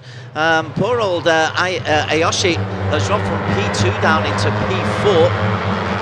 Also making a way through there, I think that's Muzakkir Mohammed. He's making his way. 222 is Ray Ratakore, easy to pick out. But Andy Mohammed Fadley started well and is already pulling away. We don't often see processions in ARRC, and I don't want to make predictions, but gosh, if there's one man capable of making this a procession, it's Andy Mohammed Fadley. I think we could see him pull away. Let's see, it's very early days, and the other riders will have different objectives, of course. As that's impressive. That's Angie Setiawan up into 2nd now, and Aiki Yoshi trying to get himself back into contention because he's got a job to do to defend the defending champion and the championship leader, Andy Mohammed Fadley. Yeah, you forget he's defending champion. It was so long ago that we had a full championship, isn't it? But it's great to be back talking about what may well be, and we've got more rounds to come. We've got some news about the championship for you later on today. But at the moment it's Andy Mohammed Fadley who's leading from Angie Setiawan from Yamaha Racing Indonesia in P2. Behind them, Astra Honda Racing, not being able to make the impact that they normally do. There's a gap opening up back to Adananta, I think that is, yeah, the number 21. Let's pick out some of the other likely riders here. Well, Ray Ratakore is in that little group, so there's a leading group of 1, followed by a second group of 3. Ayoshi tries to go on the inside. Reza Danica doesn't like that. The Yamaha, we pushed a little bit wide. Did Angie Setiawan, he's under pressure there. Ayoshi has got inside Angie Setiawan and pushes him backwards. But Reza Danica is the man who'll take P2 temporarily. Andy Mohammed Fadley, a lead of over a second. Yeah, that's a phenomenal first lap. Not perhaps that surprising given what he's done so far. But Aiki Yoshi is very fired up there. Angie Setiawan didn't appreciate that hand gesture and he's moved back in front of him. Good for him. P3 is being held at the moment by Reza Danica Arendt, the best of the Astra Honda Racing team. Behind them, Adananta, bike number 21. But they'll look ahead. I suppose in many ways there's a mentality, if somebody is so far ahead, a race can become a bit of a procession. Perhaps it can, but let's see, there's going to be a battle for P2. And you can see it's already getting a little bit fiery between Aiki Iyoshi and Angie Setiawan. Angie Setiawan is a rider that personally I'd like to see convert his speed into putting a really good race together and ending up on the podium. Let's see if he can do it today. But he's got Ray Ratakuri also on the Yamaha, and he's got to get past Reza Danica. Setiawan had a P6 and a P9 in Buriram. As he looks on the inside of Ayoshi, Reza Danica and Ray Ratakuri both have a little look as well. Little wobble there for Aldi Satya Mahendra on the second of the Yamahas. Oh, there's a crash! And off goes, is that Ratakuri? Ray Ratakuri, not happy. He thinks he's somebody has just gone into the side of him, and Ray Ratakuri's day is done. Let's hope there's not too much damage to the bike. Absolutely, he's, I called him gritty earlier on, and he definitely is that, but this is the wrong type of grit for Ray Ratakuri. That's really disappointing. He's fought well on a relatively underpowered machine all the way through this championship. Well, he's backing up on the bike, but obviously he'll be way down. If he finishes the race, it'll be a surprise. But Ray Ratakuri, fourth in the championship after a 2P5 finishes in Buriram, so that's frustrating for him. In the meantime, while that's been going on, the two Kawasaki's of Ayoshi and the race leader Andy Mohammed Fadley lead at the end of lap number 2, coming into his own. This is Herjan Adna, Astra Honda Racing. Yeah, the lead of Andy Fadley has halved actually on that last one as Aiki Iyoshi got through the others, and he's having a look up the inside there of Andy Fadley. Top speed for Ayoshi, 190.8. It's one of the fastest out there. Aldi Satya Mahendra 192 while we're looking at top speeds, and Pierre Watt, his problems are not top speed, he's done a 194. Gosh, yeah, that's pretty rapid. Right, a race incident turn number 10 is under investigation. We are on board with Piawat Potonias, currently in P10. That's Idlan Hakimi, who's in front of him. Hidlan goes very wide. That allows Piat to come through, but Piawat nearly took Idlan Hakimi out. I think the onboard, if that was a sideways camera, that would have been very interesting to see the reaction of Idlan Hakimi. Yes, it would. That's really close racing, and they're not accepting any kind of procession here, are they? There is Piawat. He took the place from Idlan. Beyond them, this is Rafid Topan in the, what are we calling it? We call that bronze and black or gold and black? Well, let's call it gold. Let's go for gold. Good race from Reza Danica. He's got himself ahead of Angie Setiawan. So while the Kawasaki's make hay up front, there's a good little battle between Reza Danica, who will be looking for championship points. Even if you have to give a race away in inverted commas mentally, you want to get as high up the race leaderboard as you possibly can, because at the end of the season, every point you get will count. Yeah, and the 2018, I think it was, champion Reza Danica Arendt knows that very well. He knows he's going to struggle to get close to those Kawasaki's. He's not going to give up, but he's got in front of Angie Setiawan, which is impressive. Let's see if Angie has got an answer for that. And in that group behind, led by Adananta and Herjan. Is Ayoshi just playing guardsman here? I think Ayoshi's looking for the win here. We'll go backwards. That is bike 57. Aldi Setya's making some good headway. He's trying to get himself up towards the top 5 as we go over the start-finish line at the end of lap number 3. It'll be 6 laps to go. Andy Mohammed Fadley trails Ayoshi. Yeah, I don't see Aiki Iyoshi as being content to play the wingman role. As long as they don't take each other out, that's rule number 1 if you're teammates. The teammates have a good relationship, actually, I think, and they're both quite experienced at racing together. I predict they will not take each other out. Heaven help them. Yes. Mark those words. Mark those words. Further down, that is Rapid Topan, who is currently in P7. Aldi Satya's made a good move. That's a good race. I'm enjoying the work of Angie Setiawan and Aldi Setia, though Aldi has to take some evasive action there. Fastest lap so far is from Reza Danica Arends. Probably those front Kawasaki's have been holding each other up a little bit, but the best lap yet is 2:26.028. We're focusing there on the battle for P7 as tell you who's making. Reza Danica's closing in. That Astra Honda, you don't count anything from Astra Honda.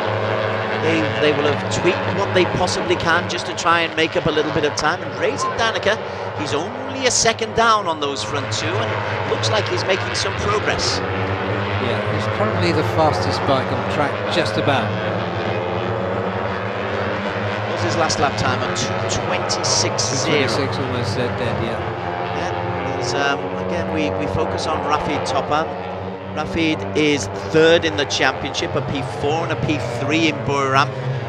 But here he's struggling just a little bit outside the top six. Yeah, he hasn't looked quite as happy this weekend as he did in Buriram. Let's see, Reza Danica is almost on the two Kawasaki's now. This is going to be interesting. And we've still got plenty of time left. Whether or not that's the Kawasaki is just conserving a little bit of energy, making sure that they've got plenty of power in hand coming into the second half of the race. But Andy Mohamed Fadley in P2 at the moment takes the inside line. The Japanese Ayoshi has the lead. Andy Mohamed Fadley in P2 and Reza Danica right on the real wheel of Andy Mohamed Fadley.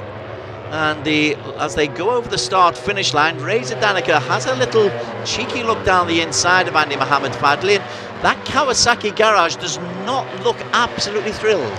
That was Reza Danica into the 2:25s on that last lap. And Reza Danica into the lead. There you go. Well, he was the fastest bike on that last lap. And he was really quick. 25.9. That's the only rider into the 2:25s in this race so far. Let's see how Andy Fadley and Aiki Iyoshi respond to that. Well, as you were saying, in practice they were nearly perfect. In qualification they were streets ahead of everybody else, but now, well, okay, maybe it's time just to actually reassert some authority from Andy Mohamed Fadley. There is a race to win after all. Maybe he just wanted the racecraft, didn't want to be leading, but Reza Danica is a doughty competitor. He is, and he's a little bit quicker than both those Kawasaki's.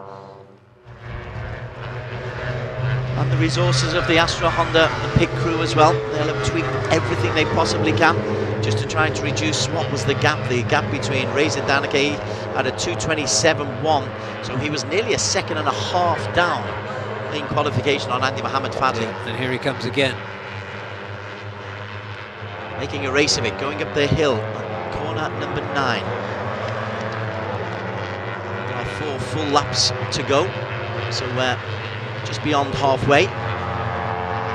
Yoshi handing on to Andy Mohamed Fadley. Can you get complacent on a bike? You know what I mean? He was having such a great weekend, qualification off to such a big start. We were talking about him getting away. Do you sometimes just lull yourself into thinking, oh, this is easier than it is? I'm not sure. He was trying to improve in every session, and he did improve in every session. They were experimenting a little bit with settings, so I don't think he's complacent. Let's see. He certainly won't be feeling complacent now anyway with that red bike in front of him. All eyes on the Astra Honda garage on the screen, which are fixed to the wall. All the data is there, all the stats are there, all the commentary is there. But they're looking pretty tense at the moment. Ayoshi is the man who's got the lead, ahead of Reza Danica and Andy Mohamed Fadley in P3. Those 3 are 2 seconds ahead of Adananta and Angie Setiawan. Aldi Satya Mahendra's made a move as well. He's trying to close in on those 2, so we've got 3 racers within the top 6. Yeah, it seems like the Astra Hondas are moving up because Adananta just took Angie Setiawan to push him back into 5th place. But Herjan Atner for Astra Honda, he's dropped right the way down. Herjan clearly has got a problem. That's further down. Here's our top 6, Reza Danica Arons for Astra Honda Racing leads the way. Ayoshi in P2 on the Kawasaki Motul Sniper Manual Tech Racing Team. Andy Mohammed Fadley, the defending champion from seemingly an age ago, is in P3. Now it's getting, now you can see there's just that little bit more effort going in. They're just that teeny weeny bit lower on the track as they go around the circuit. Ayoshi has a look at the back wheel of Reza Danica, who went just a little bit wide and allows Ayoshi through into P1. Yeah, lapping in the 2:27 now, 27s. Ayoshi had 2 P7 finishers as Andy Mohammed Fadley goes through on the inside. Further down, this is a battle for, where are we? P19, Idlan Hakimi. This is for P7. Idlan Hakimi. Cal Vietnam is in that group, as is Pirwat, as is Muzakir Mohammed. Muzakir at the end. Pirwat will be frustrated to be this far down the field. Barry Russell, you know him well. He definitely will. And just looking there at Cal Vietnam in that group. Yeah, terrific for Honda Racing Vietnam. Yes, it is, and he's one of the nicest guys in the paddock, and I had a chat with him on Thursday, and I said to him, oh, sliding off there. That is Idlan Hakimi Radwan. So there were 4, it's now 3, the Idemitsu Bunshu Honda team. Well, that was just a rider error as the Kawasaki's have retaken the lead as they go over the start-finish line on this occasion. Ayoshi will have 2 laps to go. Is this where they put down the hammer, the Kawasaki's? Can Reza Danica hold close to those 2 Kawasaki's in P1 and P2? Adnan Enter's made a move. He is now in P4. But Reza Danica then answers my question with a resilient no. I'm right in this race. Yeah, let's see how they go through this more technical part of the circuit as well. Cal Vietnam moved up a place to P7 as well. The question I asked him was, are you really happy with your bike now? Is it going to be fast enough for Sepang? And he said yes, and he said it with a smile. And I don't think he would have said that if he hadn't been confident. So good to see him running in P7. Andy Mohammed Fadley leads the way. Ayoshi in P2. Reza Danica holding on in P3. Well, it's not the procession I feared. Not the procession Andy Mohammed Fadley wanted. That's also true. This is a really close battle for the podium places, and nobody close enough to challenge those front 3 unless something goes wrong at the end. Okay, let's go down to Daniel Bogers. I believe he's in the pits. You join me at the Astra Honda paddock right now. We're with the team manager. So we want to ask, recently throughout Friday we saw it was a bit of a struggle to keep up with the pace of the Kawasaki's, but now we're seeing in the race that there's a real chance to fight for the win. What were the changes that you guys have made? Yeah, it's a quite difficult weekend for us because after 2 years there is no race and we have to practice and start again this year. And also for the qualifying and free practice, we quite difficult for our riders because we cannot get the moment to get the best laps. But in the race, it's a different story, yeah. And I hope we can get the best performance for our riders this time. Thank you so much. Back to you, Barry and Tess. So that's in the pit lane, and the Astra Honda of Reza Danica is indeed really competitive. He's got the inside line here, but as they come into the final lap, it is still the Kawasaki's who lead the way. And Barry Russell, Ayoshi, who is leading Andy Mohammed Fadley over the line. It will be close. Reza Danica holds on. Anji Setiawan has taken P4 from Adananta Putra. Aldi Satya is in P6. Cal Vietnam in P7. Then Reza Danica has a look around the inside. Do the Hondas have it to take the Kawasaki's? Who knows, Des? Yeah. The Hondas and Kawasaki's are the quickest bikes. The Kawasaki's have had the edge. Interesting to see what will happen between the 2 Kawasaki riders too.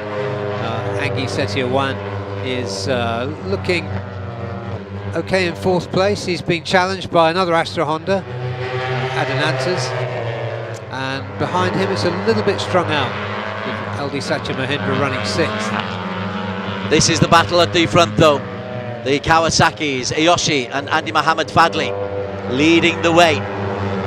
Ayoshi has been leading for the best part of 3 laps. Andy Mohamed Fadley has got some serious work to do if he wants to pick up what will be his 2nd victory of the season. He looks odds on for a 3rd podium of the season. But this is the battle for P1. Ayoshi leads. Reza Danica looks like he's just trying to hold on. By the way, neatly avoiding answering the question there before, Barry. Yeah. But Well, Reza goes into P2 up the hill.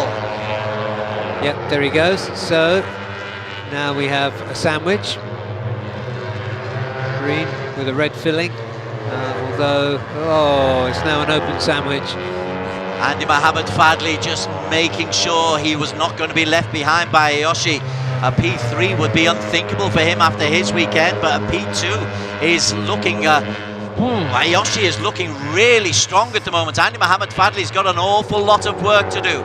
He's squeezed past Reza Danica.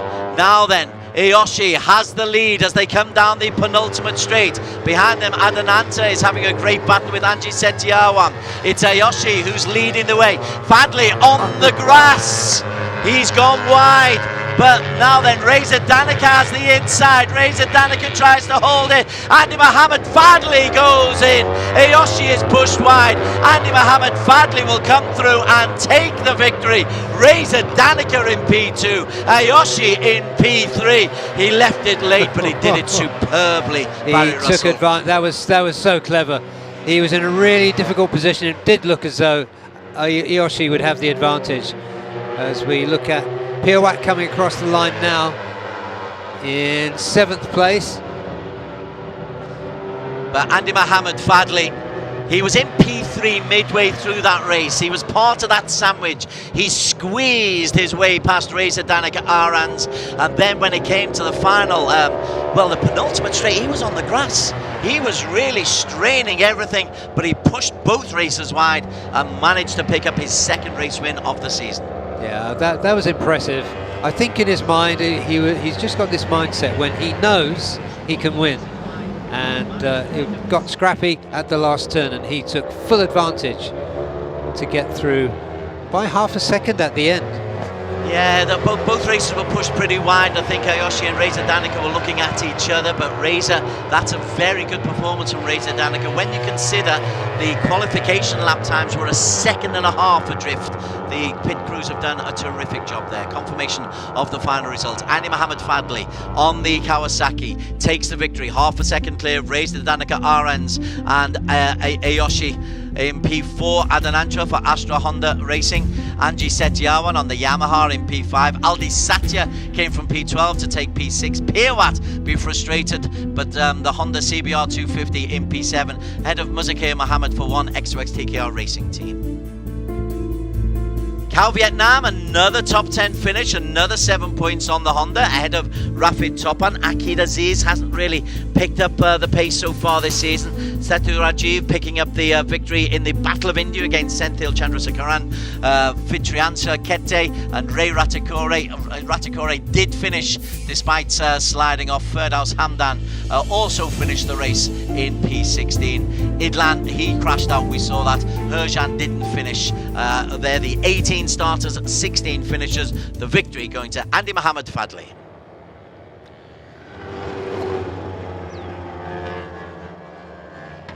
So Barry, Andy Mohamed Fadley, we thought that he might be able to race away. He never did. He was battling, but in the end he had some real racecraft to take the victory on the last half of the last lap. He did, and yeah, he really had to work for that, but on paper it looks like he's had a perfect weekend. That was really some challenging moments for him during that race, and it did look right up until the end that he would be probably at the back of that group of 3 that were battling at the front. As for the Yamahas, that's a good performance from Anji Setiawan and Aldi Satya Mahendra. Aldi Satya in particular, remember he's still a teenager.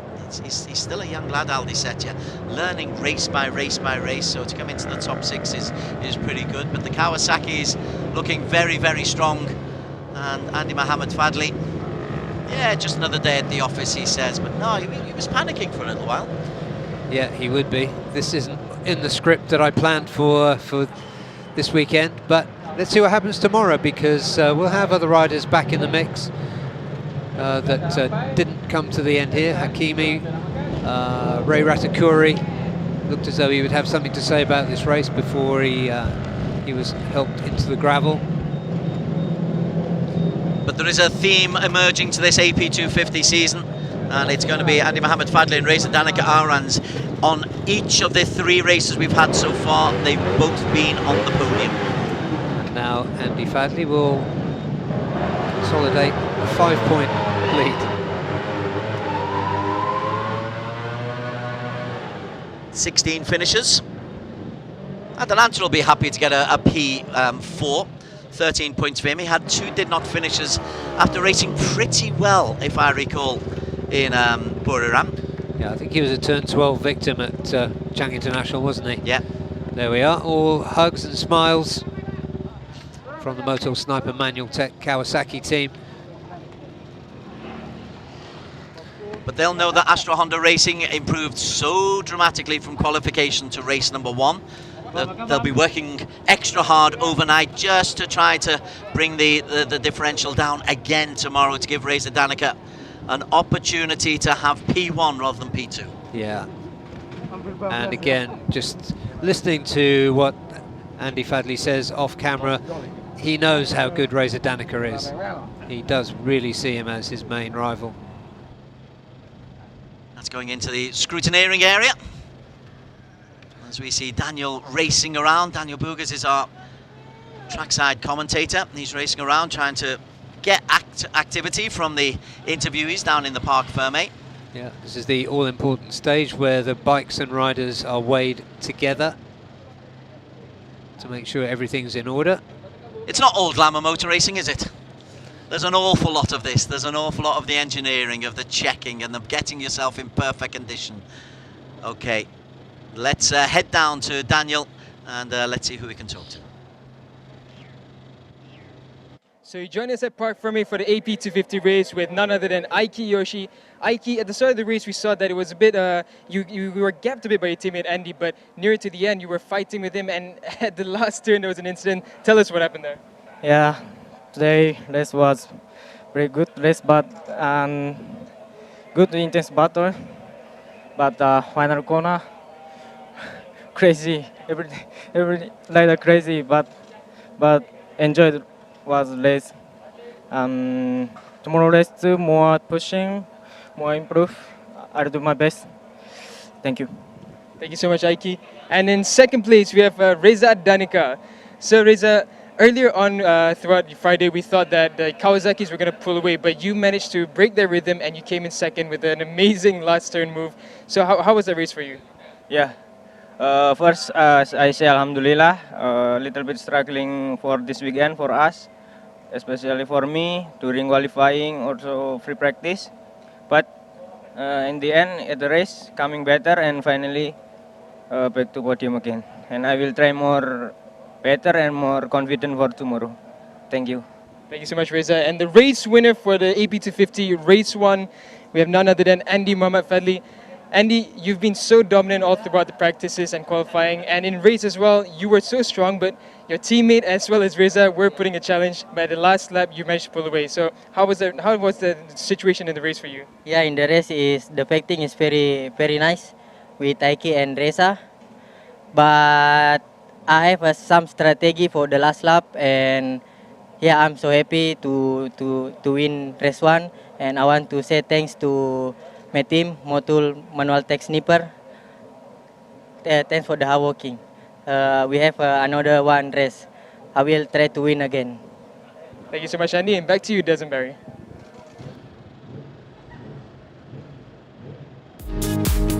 Highlights of the Asia Production 250cc race number 1 at the Sepang International Circuit.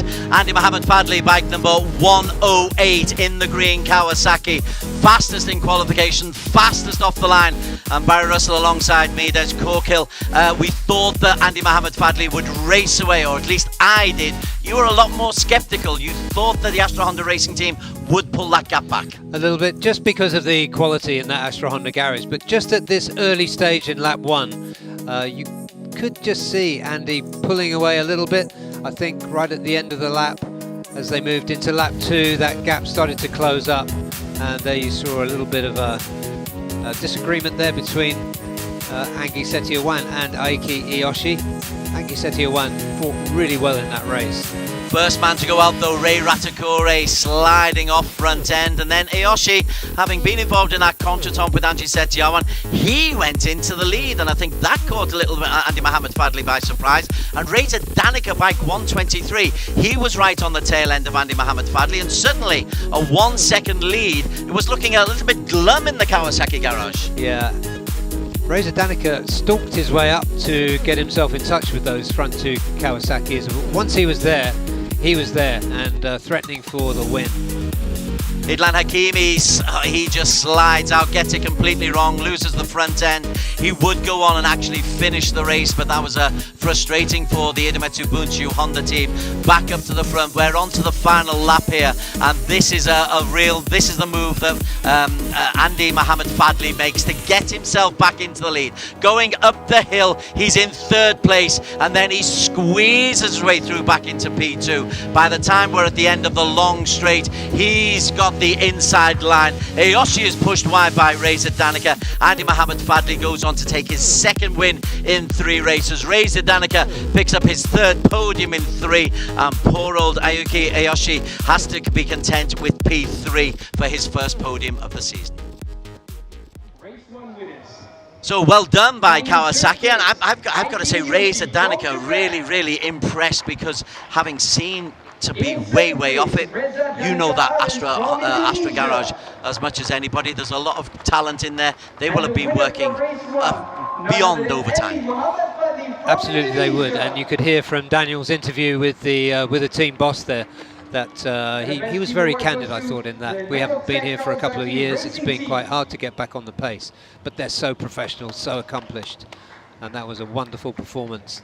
To catch up the leading 2 in the AP 250s is so difficult. So the defending champion will be on top. Motul Sniper Manual Tech Racing Team take the team award, and now the national anthem of Indonesia.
Very happy Andy Mohamed Fadley there, very happy Kawasaki team. Oh, will they be happy? Will Iyoshi be...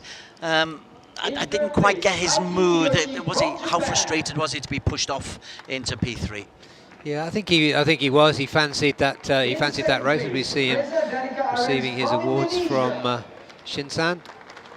Shinobata, the managing director of Idemitsu Lube Malaysia, presenting the trophies to the winners. Andy Mohamed Fadley from Indonesia.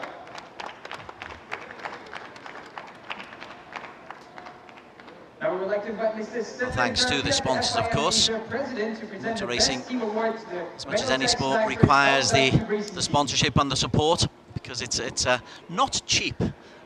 That's for sure. And Stefan Karapier also makes his entrance. As you say, he's been working hard, the FIM Asia president. That's for the best team award. So 3 races down, 3 excellent races must be said. The TVS 1 make, the Underbone 150, which was a beauty, and the AP 250, in which Andy Mohammed Fadley has just picked up his 2nd win of the season. Reza Danica, his 3rd podium of the season. Ayoshi picking up his 1st podium of the season.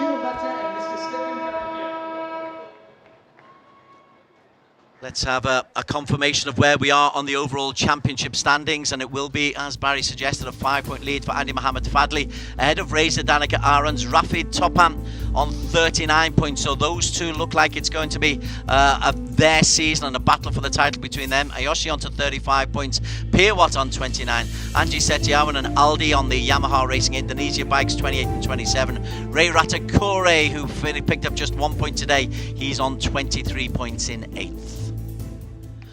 Okay, so 3 races down, 2 to go, and I'm still looking at those clouds, but they look fluffy rather than dark, which is good news for the racers. Coming up after the break, we get to the bigger boys. We've got the Super Sports 600cc. That is coming up after the break. This is the Asia Road Racing Championship, round 2 from the Sepang International Circuit in Malaysia.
A very warm welcome back to the Sepang International Circuit. We are just south of the capital city, Kuala Lumpur, in Malaysia.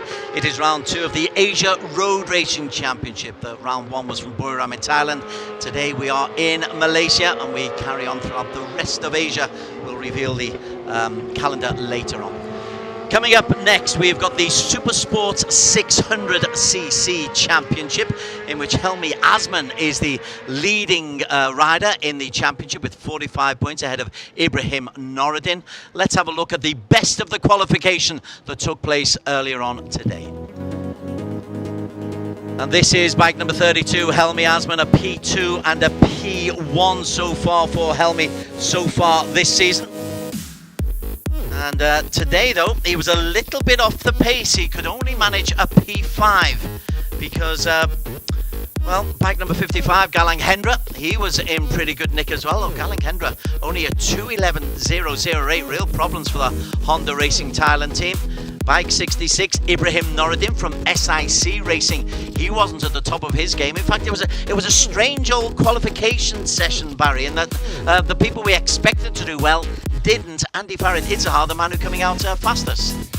Yeah, I think Andy Farid was the one we expected to perform well that actually did.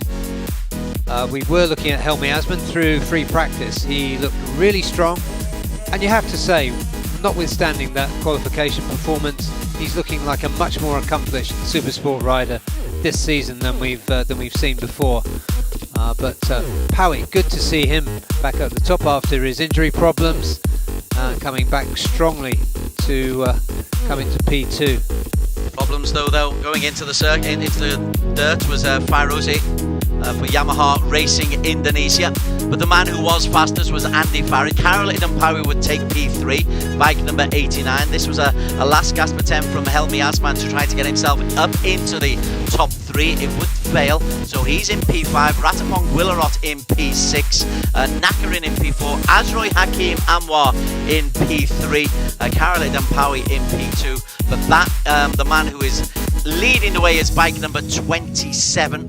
As we have a look at Chip Nakarin, who got himself, he's in P3 in the championship, he got himself a P2 last time out.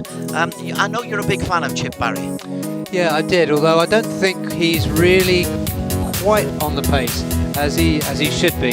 He got a good time on qualifying tyres to put himself in P4, 209.6, just 0.3 of a second behind Andy Farid. But his pace hasn't been quite what it should be. Number 27, Andy Farid Izzahar for Astra Honda Racing Team, fastest at 209.347, 1/10 quicker than Karel Idampawi for Bunshu Honda Racing and Azroy Hakim Anwar.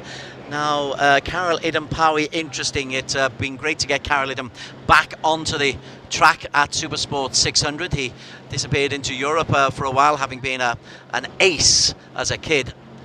This is the Sepang International Circuit, home to many of the, to Helmi Asman and Ibrahim Noruddin and Karel Idampawi and Izam Iqmal and also Azroy Hakim Anwar. Home advantage, can it tell, Barry? I mean, if you're used to a circuit, does it make that much of a difference on race day? I think it does. It kind of feels like home to these riders. They seem so comfortable here, and I think particularly at Sepang, the riders tend to spend more time here than, say, the Thai riders do in Buriram. Okay, let's go down to Daniel Bogas and let's just see how homely it is for Andy Farid Izzahar. So we're down at the grid with none other than Andy Farid. So Andy, you're in pole position for this race, but you've been ever so consistent throughout all the practices. However, you have two Malaysians from the same team in the same row, so it's going to be hard to fend them off. But what's your strategy? Yeah, of course, Malaysian rider will be so fast during the race. And we will see. I will try to manage to fight for the victory, of course. But we will see what will happen because also it's a very hot condition, and I will try to manage the tire and to finish in the good way. Thank you. Thank you so much, Andy, and good luck. And we're going to make our way down to the end of the second row with one of the very popular riders from this category. We have rider number 56. Ratapong, and let's see if we can get a quick few words from him. Ratapong, do you mind if we interview you? Yeah? All right, sure thing. So Ratapong, you were the champion in 2018, and the last time we came here was 2020, so that's been quite a while.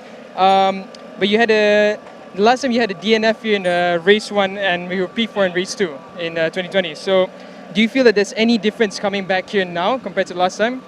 Yeah, for sure. This time, many riders are very strong at this track, so we need to keep consistent during the race. So I think the race will be fun. We will see what we can do. Thank you so much, Ratapong. And now we're going to make our way down the grid again. We're heading down to 5 to one of the Malaysian riders that has been always a young talent, but this has been a bit of a so we're coming up now to number 24, Izam Iqmal. So Izam, how does it feel once again to come back to your home race and be here in front of the fans in Sepang? For me, it was good when back to Sepang, but We have many things to try in here. We will see about today in race 1, and yeah, see you.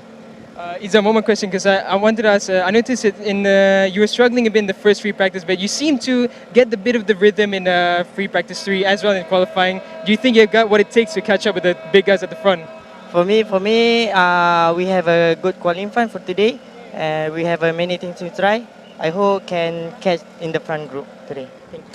Thank you so much, Izam, and good luck for the race. Back to you, Des and Barry. Thanks very much, Daniel. Gosh, he gets through some miles on that pick walk, Daniel Bogus, doesn't he? Yeah, he's racking up the steps. Very, very good. Glad it's not 45 degrees out there. But interesting to get some of the feedback. So Iqbal is a young racer. He had a P9 and did not finish last time out. But we're getting more and more young racers taking this step up to Super Sport 600. It's really exhilarating. And I think, I think Izam Iqbal is one to watch for the future. I think he'll progress through the season. He's aggressive and he's getting faster. So it'll be good to see how he develops as we look here at Khairul Idampawi.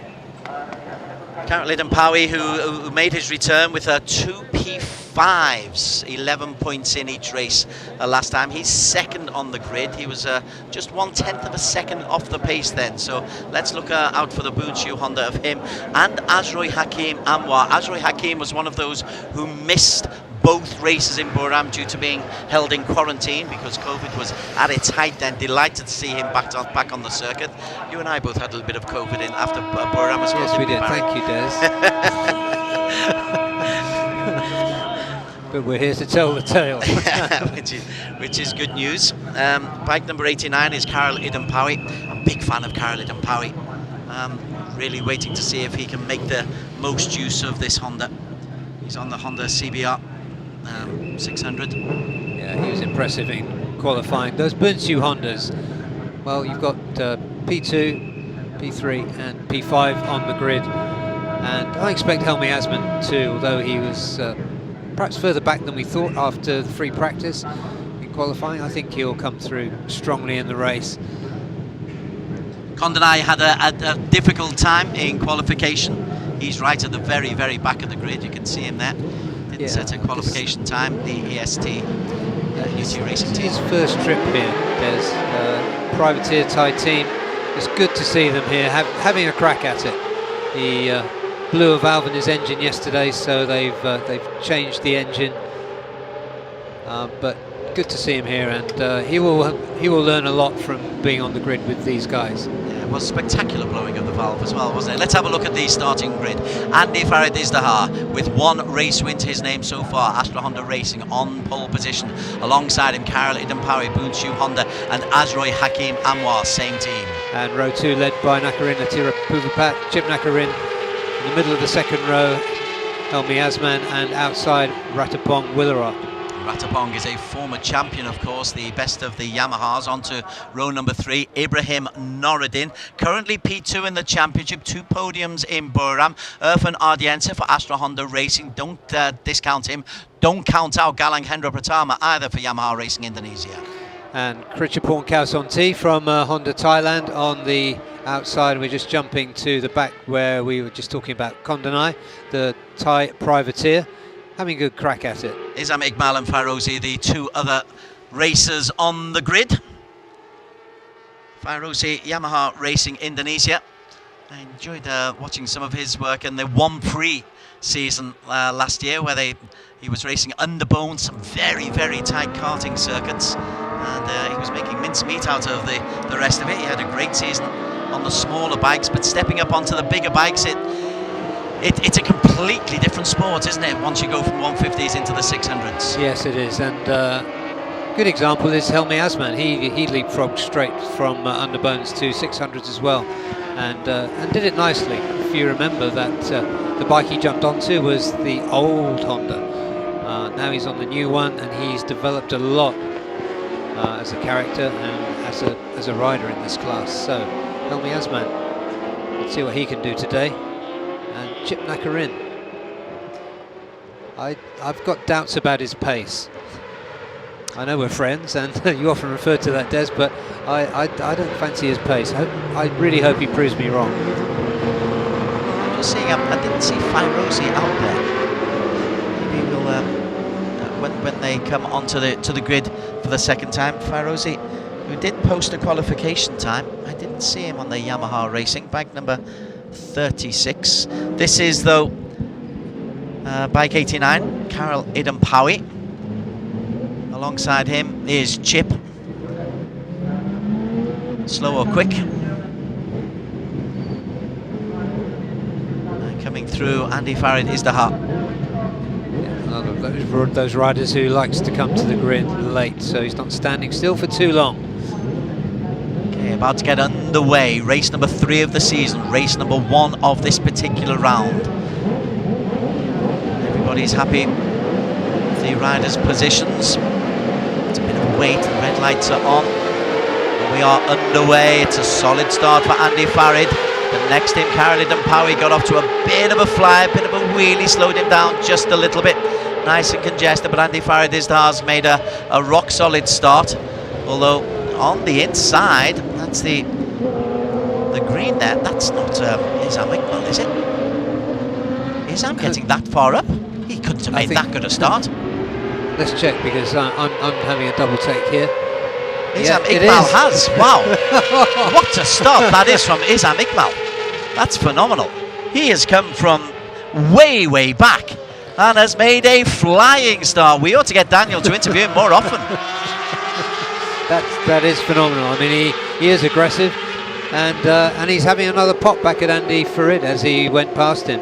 He's not finished yet, Izam Iqbal. Oh, this is going to be good fun. Well, I tell you what, it's that blonde hair. It's not natural, that hair he's got, but have a look at this. He's right at the back. Izam Iqbal. He makes a flying start, so we're focused on Andy Farid, and we're focused on the nice work that's going on, and Izam's got through 1, 2, 3, 4. Now he's going past 5, 6, 7, 8 places he's made up on that opening start. That is absolutely outrageous. Well, that's the start. We need to put that on YouTube. That's gonna be famous. Incredible. Now he drops down to P3 and has a little moment as well, little shake of the head, and drops a place down into P4. This has been an interesting opening lap from Izam. He's still attacking. He's still attacking. What did Daniel Buga say to him in that pre-race interview? Sliding off there, one of the Hondas. And it's a rider error. Krachelapon, was it? I think that's Krachelapon, yeah. That's Krachelapon that's just gone off. Izam drops down to P5, then to P6, has another moment.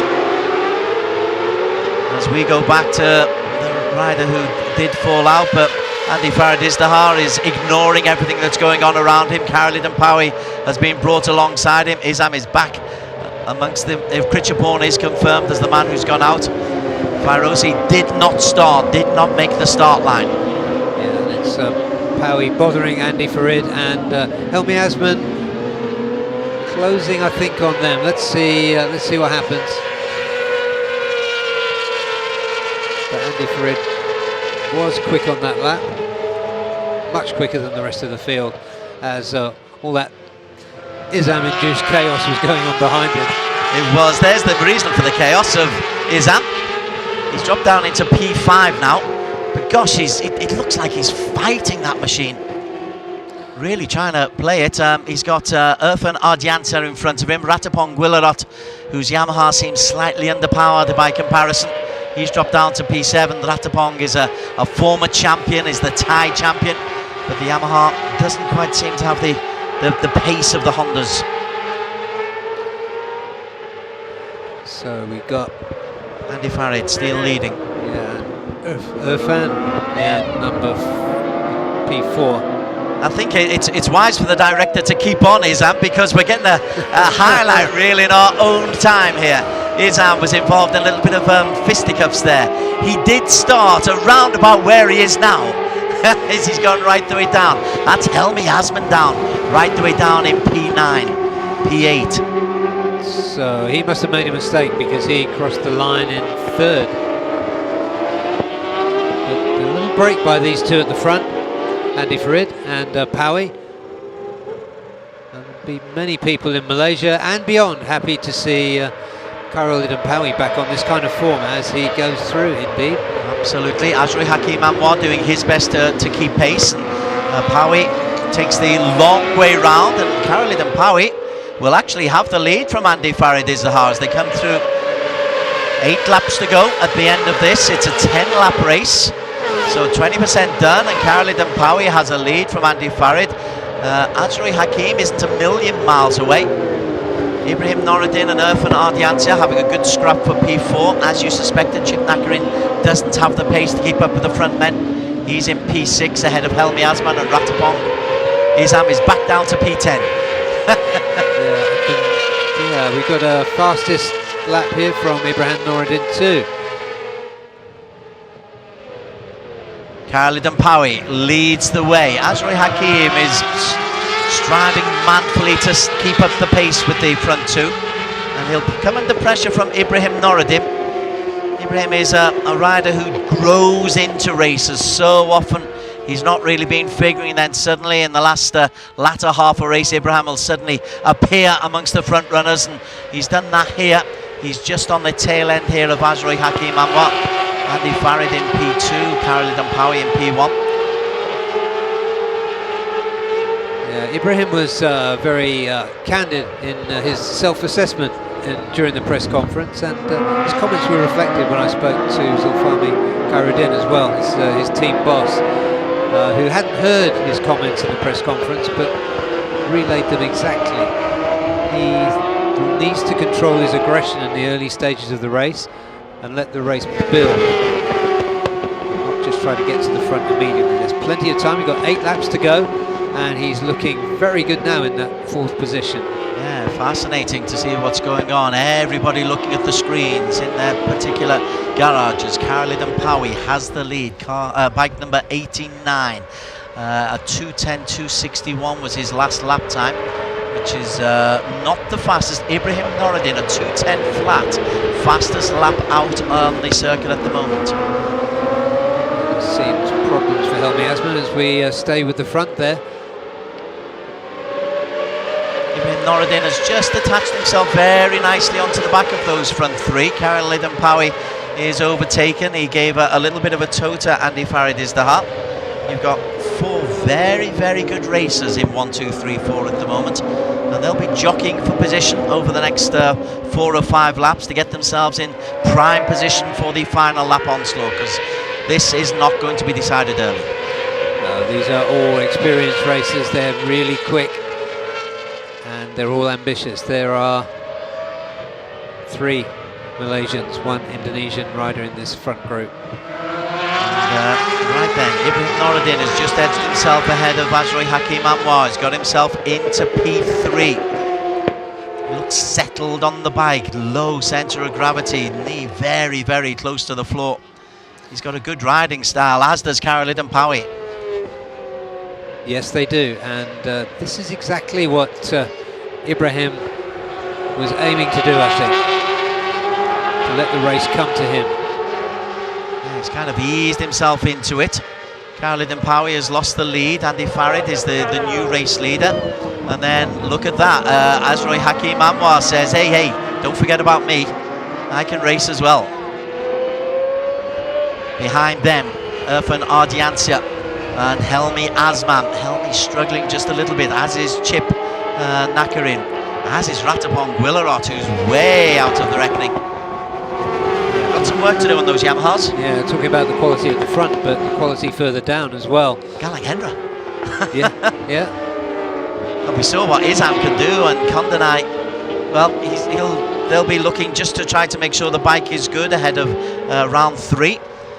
Yeah, they want to build up some experience, work their way into the top 10 for this season. That's their aim. Farid going through. Yeah, he likes that inside line, Andy Farid, but Khairul Pawi's got the traction to hold on and gets a good drive coming out of the hairpin. That's an intriguing lesson to learn. With it not being absolutely so hot as we look at SIC Racing, Ibrahim Noruddin's boss, Zul looks on. They must hate that when the cameras are on them in the garage, mustn't they? Yeah. We should do more of it. Definitely. Ibrahim Noureddin in P4 at the trail of at the end of that train. Yeah, I think that's really good performance so far by Ibrahim. I'd be really interested to see how this shakes out. He's just showing a will, maybe going through there. Helmy. Well, Helmy is the championship leader. He's on the move now. But he's a long way behind. He's over 2 seconds down. Well, mind you, 1.6 seconds down on Ibrahim Noureddin. What's he lapping? A 2:10.6. So he's lapping in the 2:10s. So it's not beyond the realms of possibility. He can draw it back, but he is giving himself an awful lot of work to do in these last 6 laps. He's getting away from the bikes behind him, Nakarin and Irfan. But yeah, it's going to be a lot of work to catch up these 5. Khalid Mpawi leads the way. This is the man in P5, Helmy Asman. A P1 and a P2 so far this season.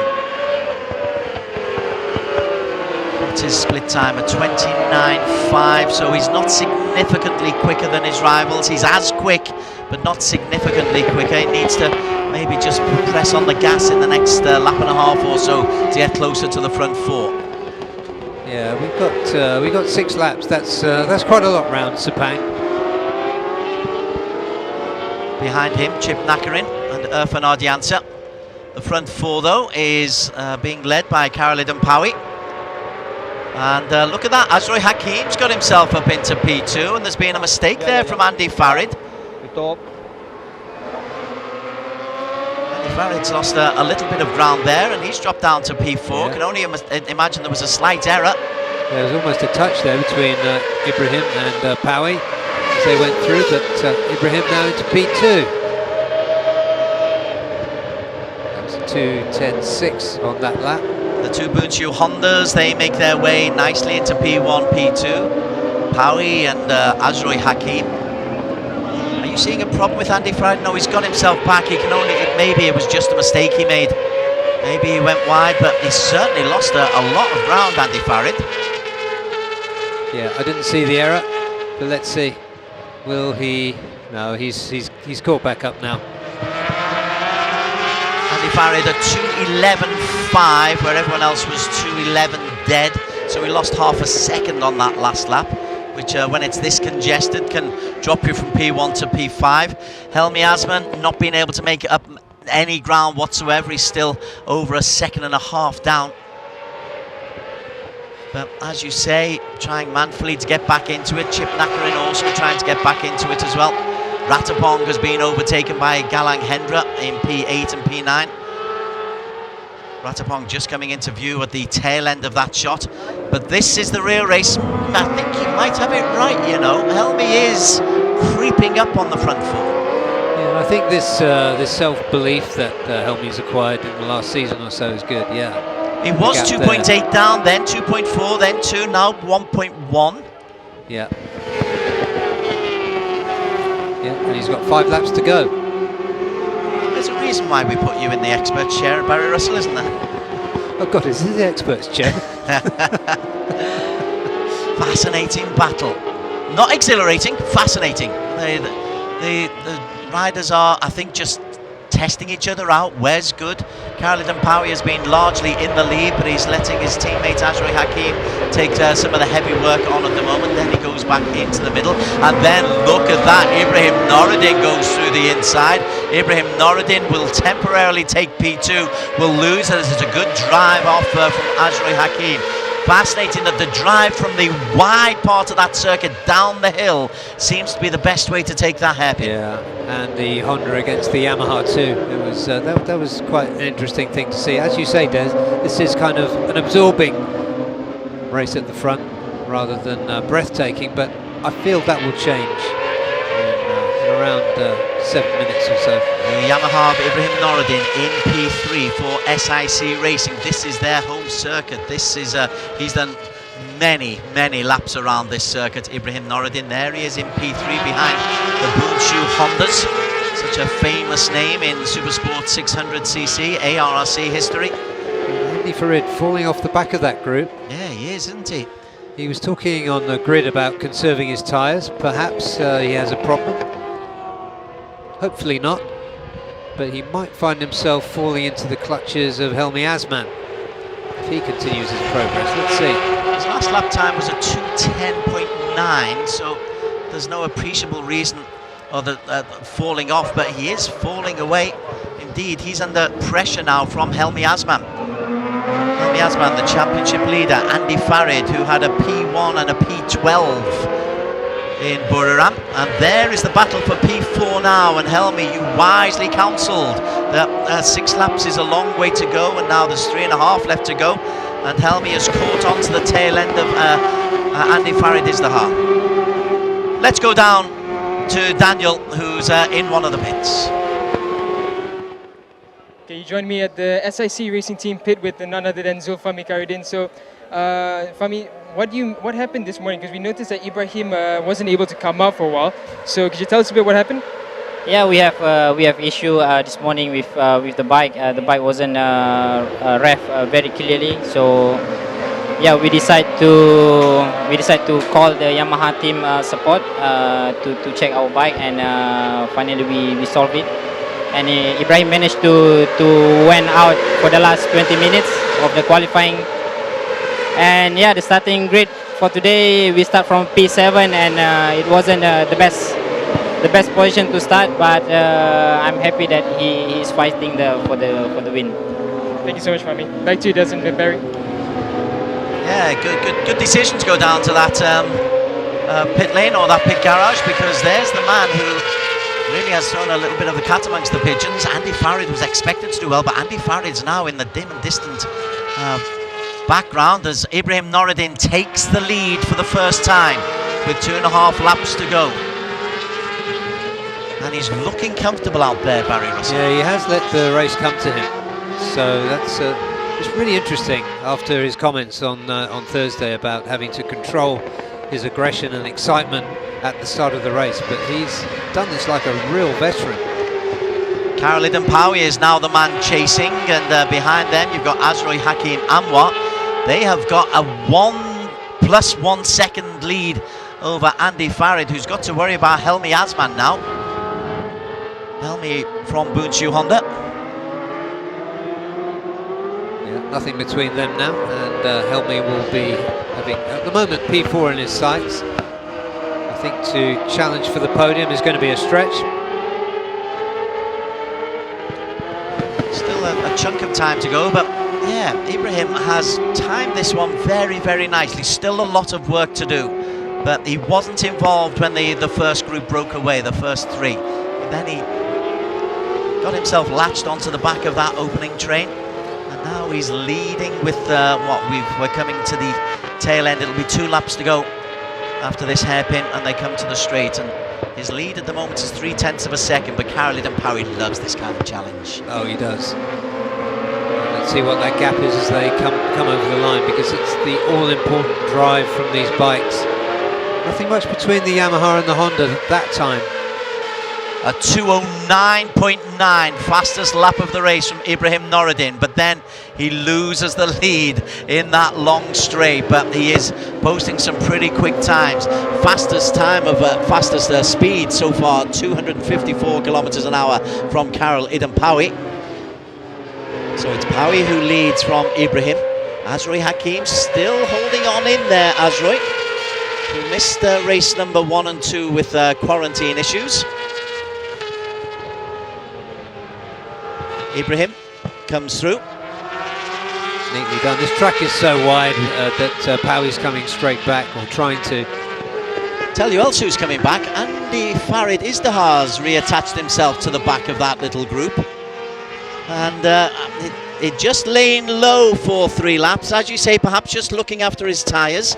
Didn't let himself get more than a second behind. Now he's rejoined that group, and he's dragged Helmi Asman with him. Yeah, he has. So this is shaping up nicely with less than 2 laps left. Pawi leads. Ibrahim second. As they go up that hill, tricky little corner this one. You've got to get it right, and then you bank into that right-hand corner. Nice tight angle. Look at that move now then from Helmi Asman on the inside of Andy Farid, but Andy gets the cut back. Andy Farid moves back into P4, but Helmi's coming into prominence now. Moves up into a top 4 place for the first time. And then we've got this long straight, the penultimate straight to go. Can he latch himself and get a toe? Probably not close enough, Helmi. But Ibrahim is close enough to the back of Karol Idampawi. And Azroy Hakim is just hanging on in there, Barry Russell. Yeah, he is. Yeah, he's looking good in P3, and this is going to be a tough one to call. I mean, you have got a GP winner in there, of course, in the shape of Pawi. Karol Idampawi it is who leads coming into the final lap. He's just posted a 2:10.8. Ibrahim Noruddin a 2:11.2. Everybody around about the 2:10s. It's Ibrahim who leads from Pawi. Let's look at Azroy Hakim. Let's not forget about him. Helmi Asman and Andy Farid, having got themselves back into the race, have just been dropped just a little bit. They might be running out of time. Ibrahim, he was pushing hard then. Here they come, and yeah. That's a fabulous shot. Look at that. Head in hand, praying to the heavens. Karol Idampawi has got some work to do to catch up with Ibrahim Noruddin. Here is Ibrahim. He's leading. He's pushing on the gas now, Barry Russell, and he's really giving it his all at the moment. This has been such a canny race for him. I'm not going to jinx it by calling it too early. We've still got several corners to go. But this is really a good race. Ibrahim Noruddin leads. Karol Idampawi is tracking him. Azroy Hakim, as he has for the full way, is chasing. They've just done, what's that split time? 29.5s, all three of them. They are pacing each other, kilometre for kilometre. That is really good from work from Ibrahim Noruddin.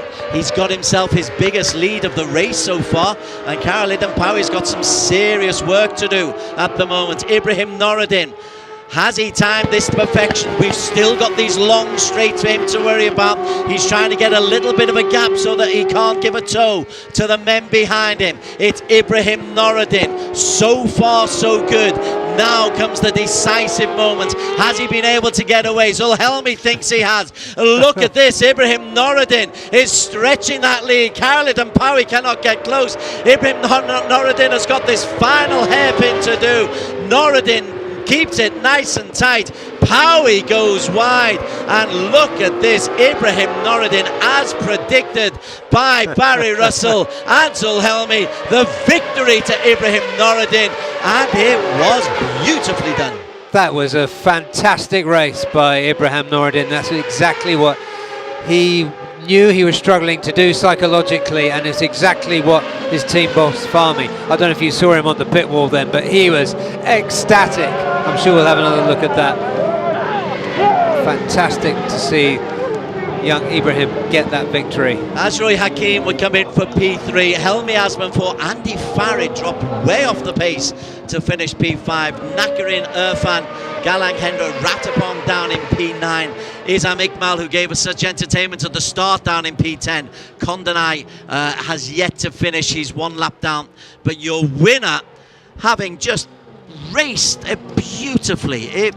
It's almost like he plotted it from the very first moment right to the very last moment, and in the end his lead is over half a second. Yeah, it's the kind of performance you'd expect from a veteran coming into this series, really, rather than somebody who's finding his way.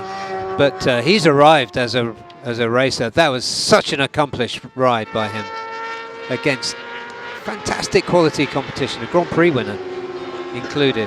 Well, there is the victory confirmed for Ibrahim Noruddin for SIC Racing on the Yamaha, ahead of the Boonshu Honda of Karol Idampawi and Azroy Hakim Anwar, who was 2/10 down. Helmi Asman makes it a 2-3-4 for Boonshu Honda. He's done well to get into the top 4. Andy Farid, love to know what happened to him. Nakarin in 6. Irfan Ardiansa ahead of Galang Hendra, who's not found it easy, returning to the ARRC down in P8.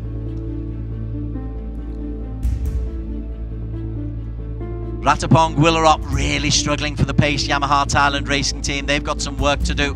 Isam Ikmal, thank you for the entertainment and well done on your top 10 position. Kondanai finishing in 11th. They'll just be delighted to finish the race, I think, after the problems they had. Fairozi, a non-starter. Krichapon crashed out. Yeah, that's a good outing for Kondanai after the problems they suffered. I'm pleased for those guys. Sometimes it is the taking part that's as important as the winning. And so as the fluffy clouds continue, there is a danger of rain. I've been talking about it all day, but it doesn't look like it's going to come as the riders come back to the Parc Ferme. Really solid from Azroy Hakim Anwar, but that's the man who deserves all of the plaudits. And I've got to give you a big kudos, Barry Russell, because very early on you called it. You called it, well, you didn't call the race, but you called his strategy of not forcing it too much, of how do you call it? Letting the race come to him, yeah. He did exactly that. I was so pleased to see it after the candour that he showed, the self-awareness he showed in the press conference. That was impressive. And he's now converted that into a race win. Fabulous. It'll move him on to 57 points. It won't be enough to take the championship lead because the 13 points for Helmi Asman for 4th place means the Helmi will have a 1-point lead. But look at the delight at the SIC racing team for Ibrahim. That is a job well done on the first race of the round.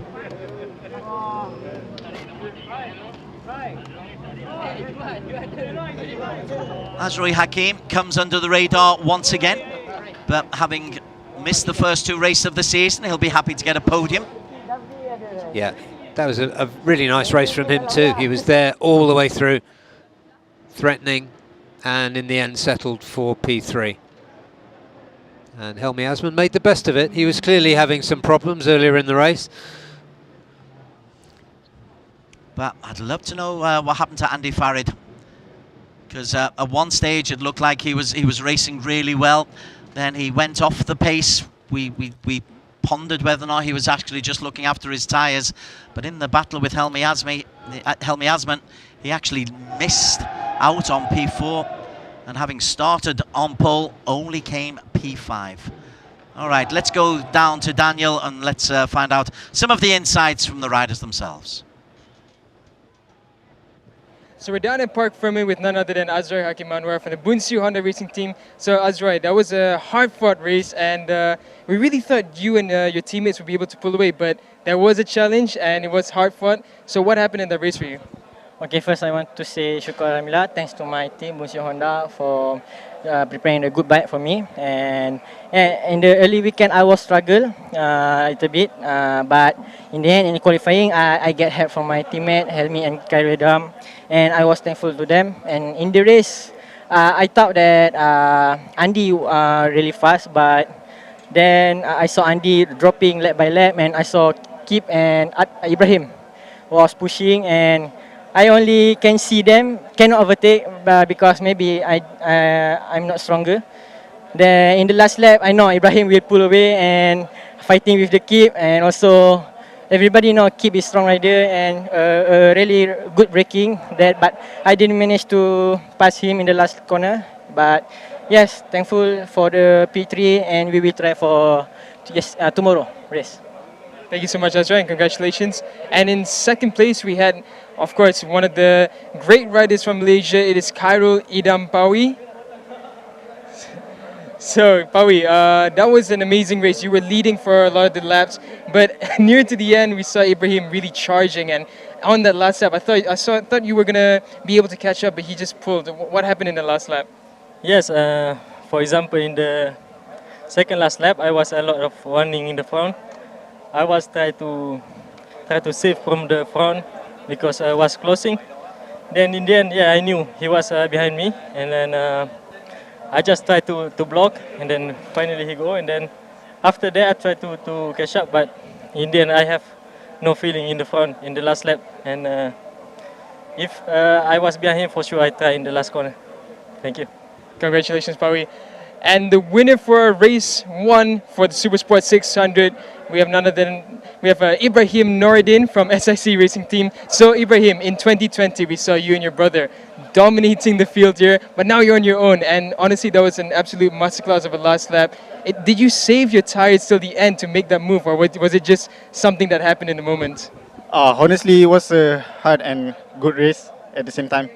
I'm not trying to save my tire. Actually, I trying to save my energy, both my energy and my tire, because I know Honda have a potential, and my bike have potential too at the cornering. So I use my potential to make a gap between the Honda rider when the last lap. So I know I'm good a little bit at the corner. So yeah, that's why I do. And thanks a lot to my team SIC, ZK crew, my family who's coming there, and also my friends, all of my friends, my sponsor, and focusing to the next race tomorrow. Thank you. Thank you so much, Ibrahim. Congratulations, and back to Des and Barry.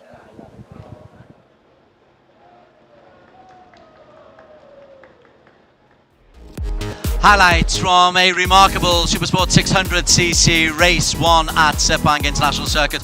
Look at Izam Iqmal, the man in green, started in P10, gets himself up right the way into P1. I have not seen a more extraordinary start. Izam would eventually finish back down where he started in Izam, but he gave us great entertainment for the first lap and a half. Yeah, didn't he? All the entertainment was at the front. At the beginning of the race. After that, it settled down into a really absorbing battle of strategy. As we see, it was Gritchaporn, the Thai rider, going out there for Thai Honda. But great to see Powie coming back at the front of a race after the problems that he's had with injury. Yeah, it did seem like Karolidin Powie and Andy Farad Izdahar would have this one sorted out, and we were focused on one or two problems for Helmi Asman. We weren't sure whether Azri Hakim would be able to be strong enough. Helmi Asman, championship leader, coming into the race, and probably will still hold on to the championship lead, but we didn't reckon with our bike. It's number 66, Ibrahim Noureddin. You called it relatively early. They'd seen an interview that he said he had to be a little bit more conservative at the start of races and grow into races. My word, that's what he did. And he reflected that in his post-race interview, didn't he? He said he was concerned. I wasn't conserving my tyres, I was conserving myself. And he did it. I'm really impressed, and I'm also really pleased for him.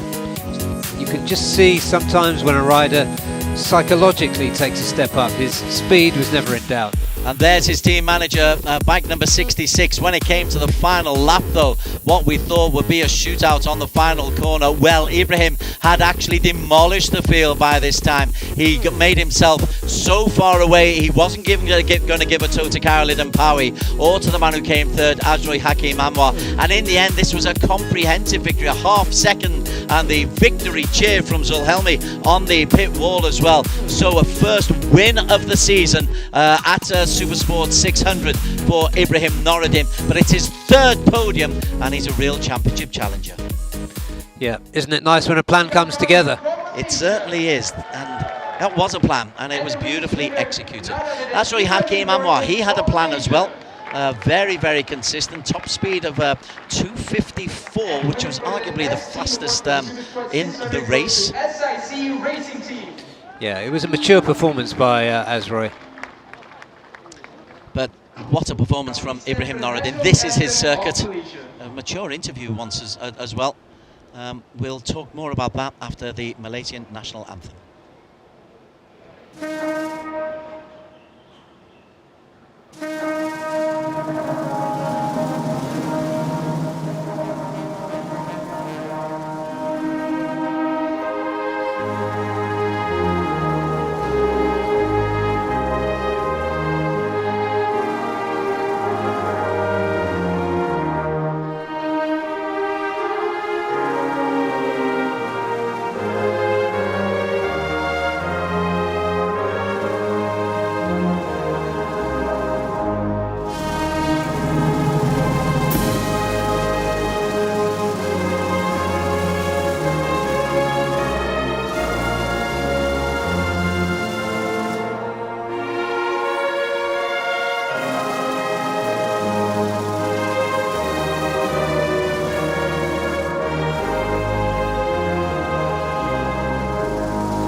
Really solid performance from Ibrahim Noruddin.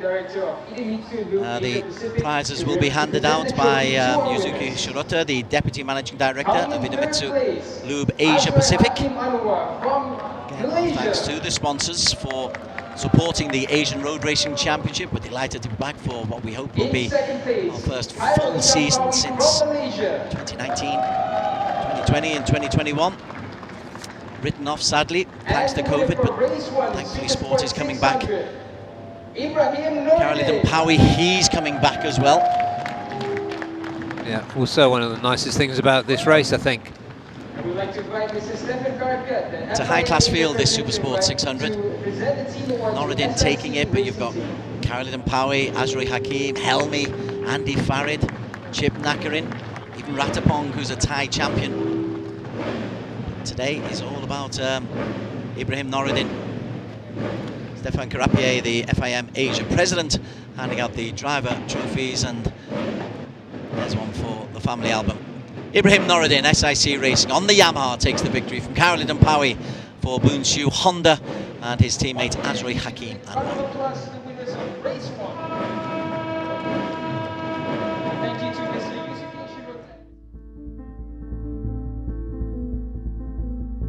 So we just enjoy the celebrations of Ibrahim Noruddin.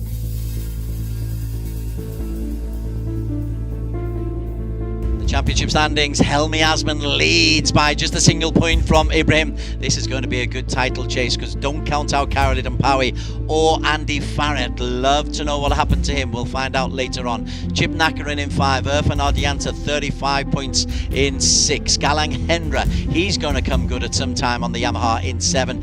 Ratapong is having a tough old time of it, 17 points down in P8. So a fabulous performance sets us up beautifully for our final race of the season, which is the ASB 1000cc. We are at the Sepang International Circuit in Malaysia. This is the Asia Road Racing Championship. Our big race, the big boys are coming up after a very short break.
Welcome back to the fluffy clouds over Sepang International Circuit. There doesn't look like there's going to be any rain today, which is good news for the riders, also good news for the entertainment.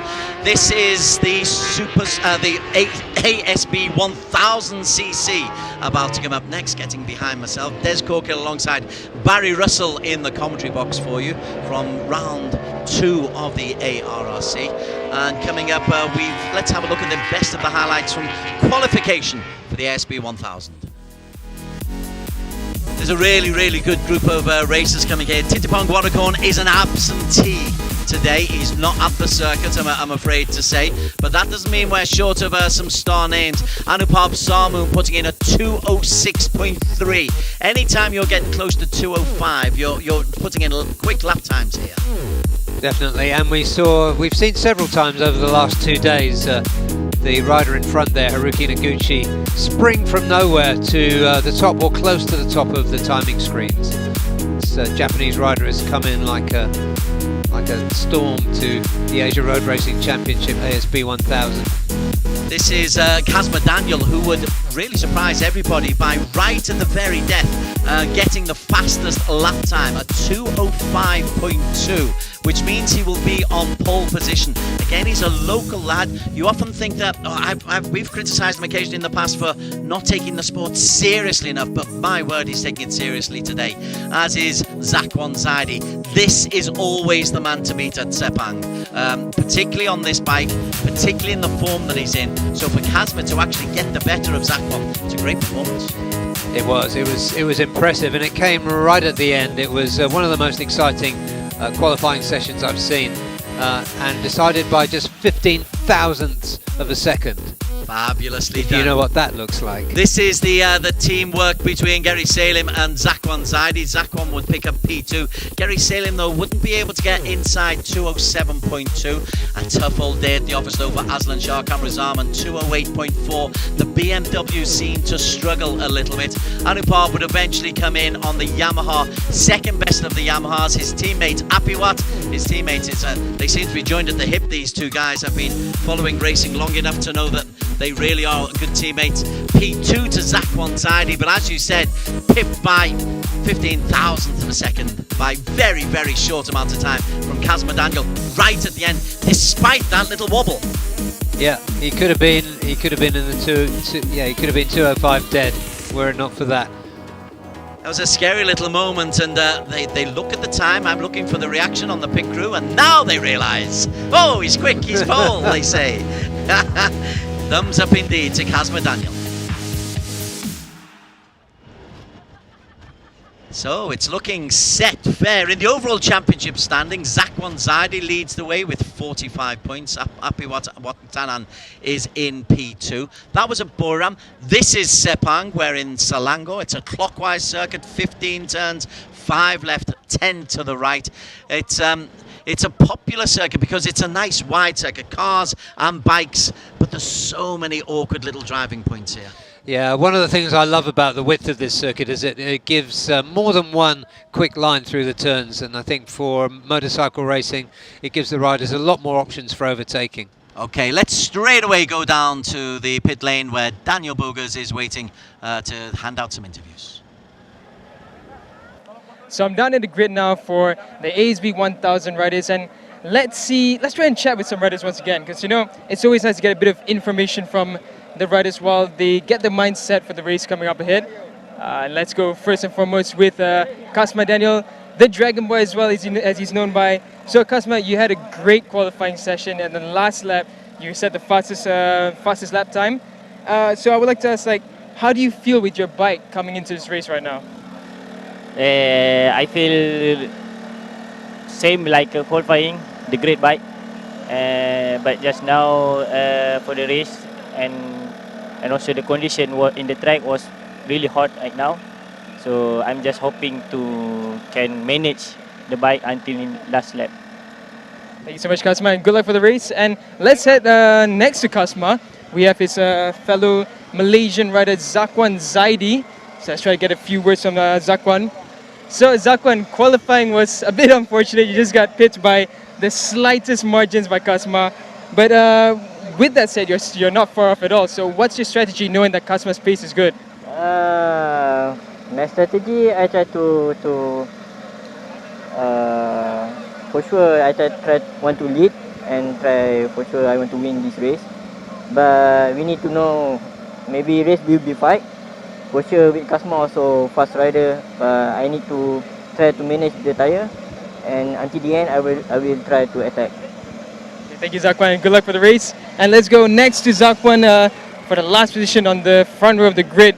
We have Api Wat. So Api Wat, you're lined up against two of very strong Malaysian riders. How do you think your chances are in this race coming up? Yeah, this week is difficult for me, but yeah, a little bit better and better. Yesterday is I have to the good setup, but I try in today qualify is it's the good way.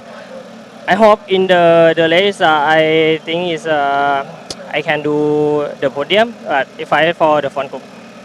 Thank you so much, Api Wat, and back to you, Barry Indes. Thank you very much, Daniel. Great job down on the pit lanes today. It's hot work out there, and you've done a lot of running around and some good insights for us there. Zakwan wants to lead. Yeah, he does want to lead. He also wants to conserve his tyres, so you could see him just playing it steady during the race and then coming through later to take the win. Talk to me about this guy, Haruki Noguchi. He got himself, what did he get? A P4 and a P3. It could have been so much better. Yeah, he almost won both races. Of course, he was outfoxed in the end by more experienced riders, but he's a 21-year-old rookie. He's the reigning Supersport champion from the All Japan Series, and he's full of surprises. His team is very together too. It's an impressive team. You go into that box, that everything is always calm. Alongside him, you've got Anupab Sarmoon. Again, you're based in Thailand. You will have seen this guy racing right the way from 250 through 600s, now up to the 1000s. He and Api Wat, they're joined together at the hip, and they're both impressive. Yeah, they are. And he's small in stature, but pretty stocky. And I love to watch the way he muscles this R1 around. He has no respect for it at all. Yuki Ito is an experienced campaigner as well. Great to see him. Yamaha Gen Blue Racing Team ASEAN P6 at the moment. I can still never forget how we lost the 2014 championship in Qatar, but that was 8 years ago, and I've got to get over it. Yuki has. Yeah, Yuki's got over it, and he's got over a lackluster start to the season in Chang International as well. And here's that oasis of calmness I was talking about, the SDG team. Does look pretty chill down there, don't they? Pretty organised, as if everything's together. Then you've got Pasawit, Titavarak, who again you've seen race numerous times in Thailand. Yeah, very good 600 rider. New to superbikes, but doing well. I was impressed with him in qualifying. He took a step up from what he'd been doing in free practice. 2 P5s in Buriram as well to prove that he can be pretty consistent. He was never genuinely looking for the lead, but he was always there or thereabouts. After that, you have got who's it? Adam Noradin. Okay, yes, Ibrahim has just starred in a race earlier on. Adam, that's some act to follow, young fellow. Yeah, it is, and he's starting from P8. So. Right, one of the things of interest is the tyres that the guys have chosen, and there's a bit of variety amongst the front row. Yeah, there are. So we've got some of the Yamahas running as they were in qualifying, a hard front and a medium rear. Zakwan's running 2 mediums, Api Wat medium soft. So let's look at the other Yamahas here. They're running on mediums. Both those Gen Blue Yamahas are running hard front, medium rear, so they've found something that works for them there, because they were both really good. And a late entrant to the grid here. Aslan Shah on the BMW. Shah. At the moment, it's a red flag for him. He missed the window in which the riders are allowed to come out on the track, so let's see what they'll do. They may allow him to leave pit lane now and come round and join the grid at the back. Gary Salim in the second of the Honda Asia with Showa team. he's the partner of Zakwan Zaidi, and they work well as a team. In fact, Gary, I would imagine, would want to be much higher up the grid than he is. He had a P8 and a P9 in Buriram. And then you've got the Ducati, the TJ Alberto, who is recovering from a broken shoulder. Yep, that happened in Buriram, of course. I think at turn 3 there, which is a quick place to come off, but he's back now. And then Daniel Heikel from Victor Racing Team. Great to get these guys back, Victor Racing back. Daniel Heikel is a young lad who's making his debut at the ASB 1000s. Not expected to be competing, but just to be in this kind of quality of a race is great for Daniel. Yeah, it is. And with all the history that we have of Victor Racing and ARRC, it is, as you said, Des, great to see them back in pit lane and back on the grid. So 12 starters, but we really don't know what's going to happen to Aslan Shah, whether he's going to be allowed to join from the back of the grid. This is the onboard camera with Zakwan Zaidi.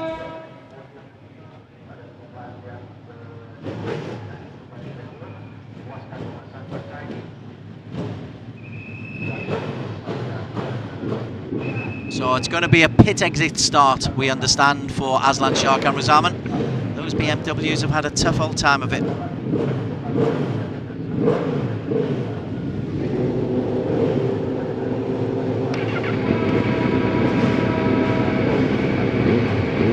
So we'll have the formation lap. There is Aslan Shah to the left of your screen.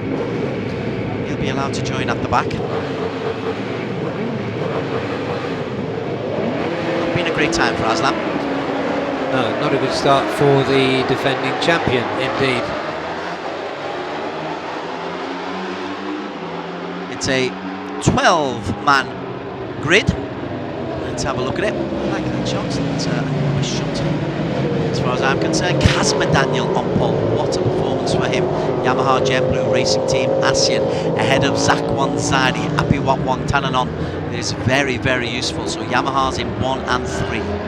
And going to the Honda of Haruki Noguchi, the exciting Japanese rider in P4. P5, Anupab Salmoon, following his teammate on this occasion, and Yuki Ito, P6. On to P7, bike number 1, 2, 3, Passowit for the Astemo SI Racing with Thai Honda team. Adam Noradin, 1XOX the BMW, and Gary Salim, teammate of Zakwan, Honda Asia Dream Racing with Showa in P9. Yeah, Aslan was supposed to be in P10. He'll be starting from the back. P11 is TJ Alberto, and finally Daniel Heikel, starting from P12.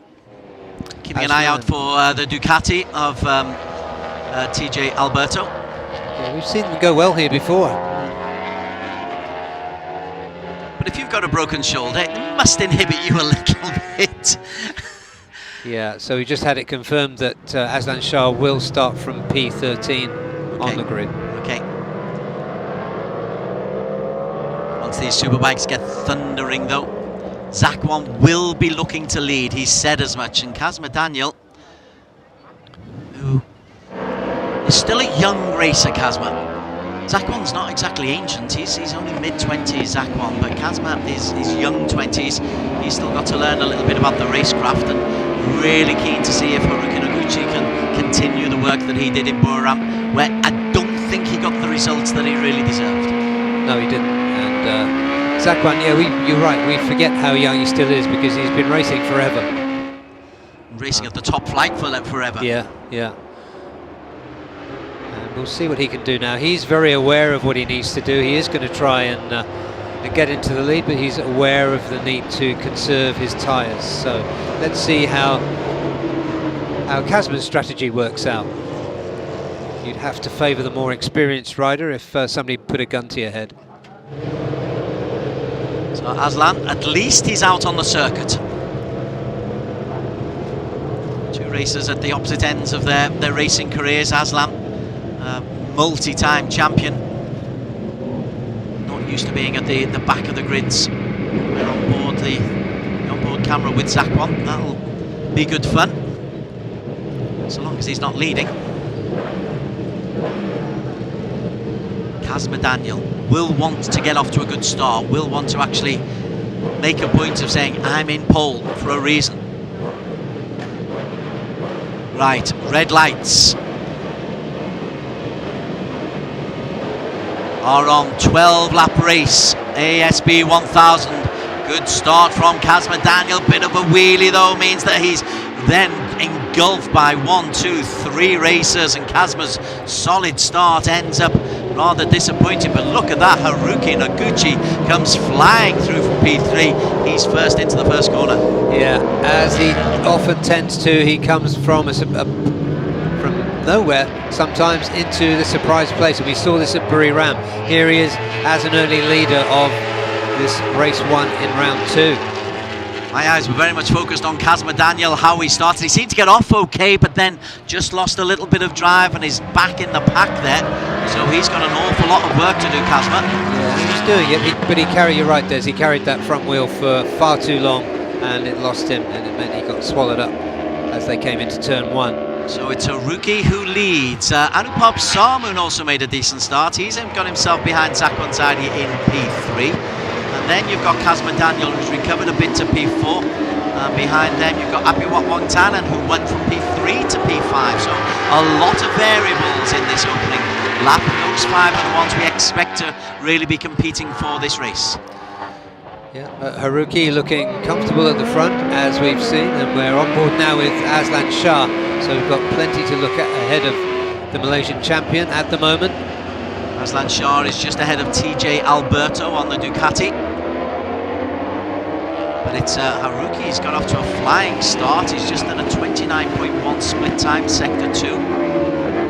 Looks composed, doesn't he? As we saw before. So maybe we should stop being surprised by his composure and the surprises that he springs. Zakwan in P2. Anupam Sarmoon, bike number 500 in P3. It is Haruki Noguchi with the eyes on the helmet, which is a bit disconcerting. He says it's 6.6, I'm sure they're eyes. it is eyes. It's from the famous helmet design of Shinya Nakano, the Japanese Grand Prix legend. As Kazma Daniel goes through in P5. Speed 291.1, 291.9 from Aslan Shah. So on the straight line, Aslan is quick as anybody, as Pasowicz has dropped down to P10. Look at this from Haruki. He's got himself over a half-second lead over Zakwan Zaidi. Long way to go. It's a 12-lap race. Let's have a look at the start again. A little bump, and then up came the front wheel from Kazma, and he held it for a few hundred meters. Here's from Aslan Shah Kamazaman.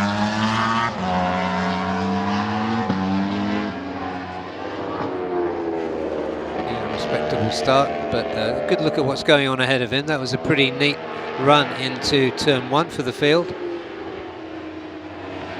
It's on you very quickly. A bit of a slide there. Back wheel sliding away, and then it's under control. Very close to Pasowicz there.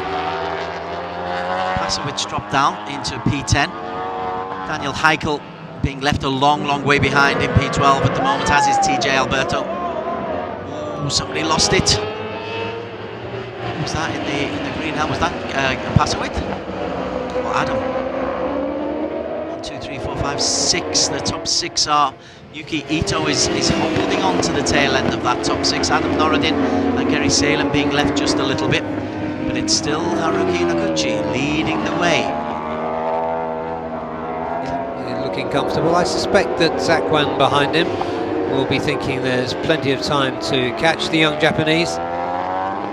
His outlap was a 2:11.3. This is when we get a better idea of what kind of race pace he's doing. What were the tyres that Noguchi has? Medium on front, medium on back. So the Yamaha's Apiwat has got a soft compound on the back.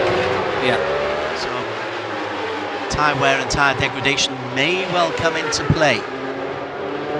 Zakwan, same, medium front and back. They're the front 2 at the moment. Kazma Daniel's got himself back into P3. Yuki Ito, that's a good battle. He's got himself ahead of Apiwat into P5.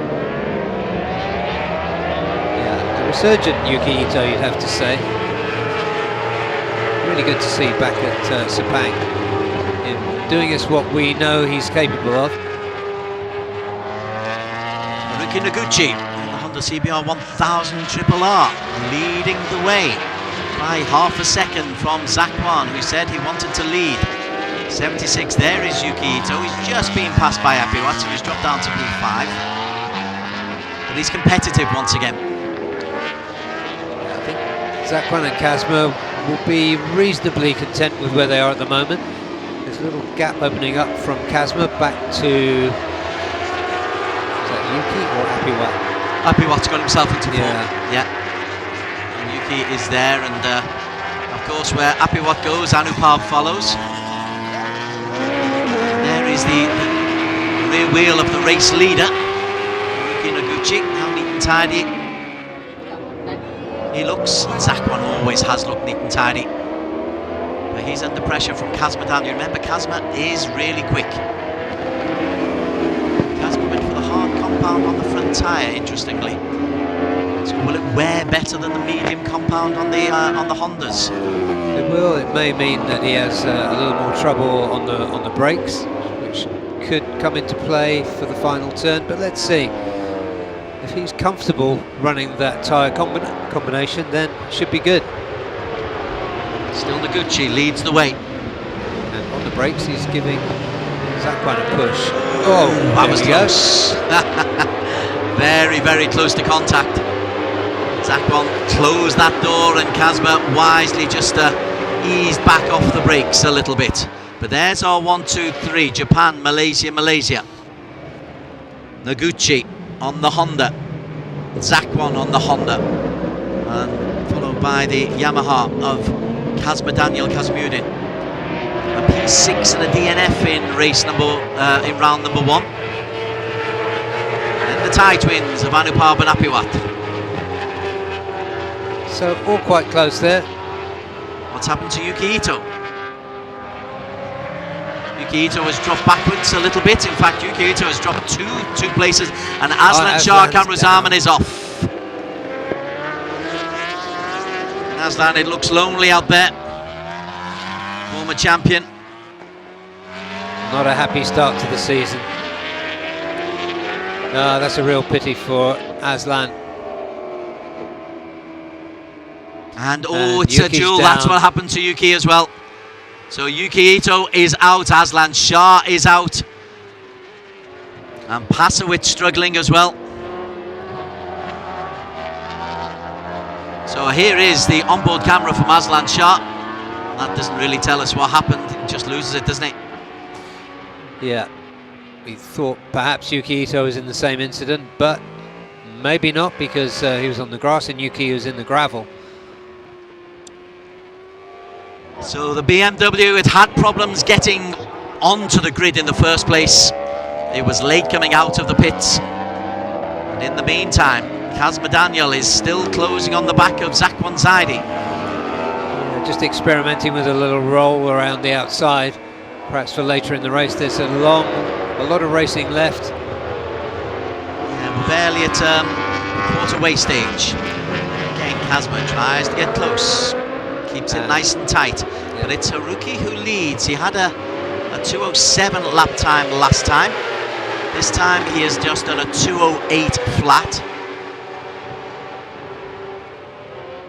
So it's not exactly slow, but they do seem just to be holding it within themselves at the moment. Yeah, the race very much in a holding pattern with so far to go, and a couple of riders out now. There's no need to rush. So Ito is out, Aslan Shah is out. That means and Pasowitz had a tough old time, but Pasowitz is still going, as is Ahmed Daniel Heikel. This is the battle for P2, which is 27, and look at that, Apiwat and Anupab have got themselves a little bit closer to Kazma Daniel. Yeah, the front three haven't been helping themselves to go any faster. They're just keeping a little eye on each other, conserving their tyres perhaps, but that has allowed the two Thai Yamaha riders to come up. And you said Pasowitz was struggling, and there he is in the gravel. So Pasowit is casualty number 3 out of 12. A lot of grit. He's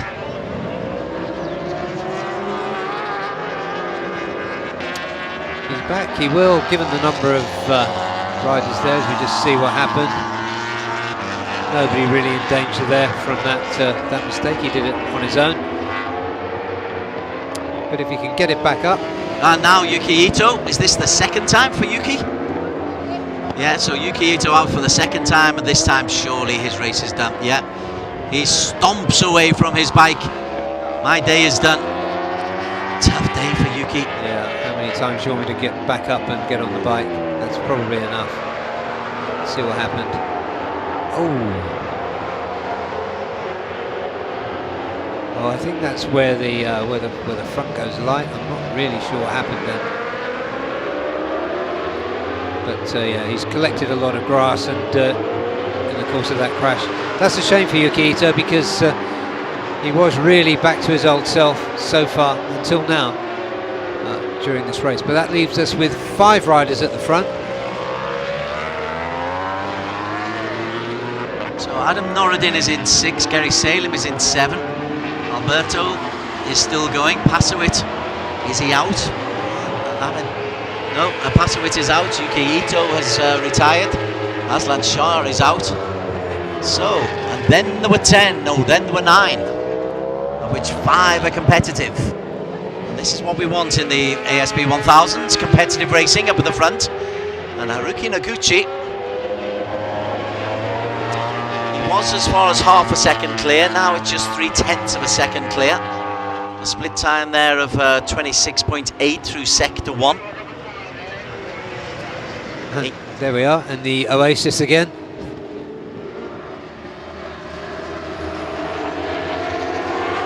Taking it all very calmly, as indeed their rider seems to be. Sakwan's going to have a look. And so does Kazma. Kazma is really looking at that rear wheel of Zakwan's side. He's looking for positions to attack. Doesn't need to attack just yet. Just coming up to half distance. And still the Yamahas of Apiwat and Anupab are still lurking. Yeah, we saw them take advantage of others' misfortunes as Kazma goes through on Zakwan. I was marvelling earlier on about there just being less than a second between the top 10 in the underbone category. There's less than a second between the top 5 here. Blink and you miss all 5 of them. Yeah, it's a top quality field, and we've lost some of the quality in the shape of Yuki, Aslan, and really Adam Norridin, if they get that BMW sorted, is capable of running at the same pace. He's just posted a 2:08, so he's a second off the pace, or half a second off the pace, Adam Norridin. That's the on board with Zakwan. Sorry if it's not quite perfect HD quality, but he is driving at 300 kilometers an hour. And holding a camera at the same time, Des, that's quite a challenge. There is Zakwan Zaidi. Haruki's not made a mistake.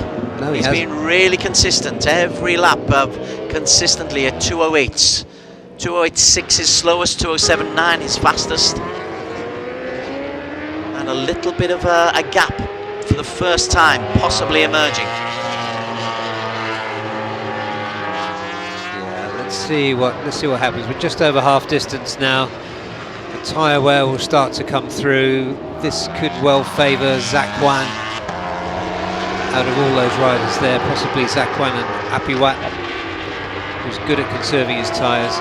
Anupab is quick, but he does a lot more sliding than Apiwat. Kazma goes through on the inside. He has been looking at that for a little while.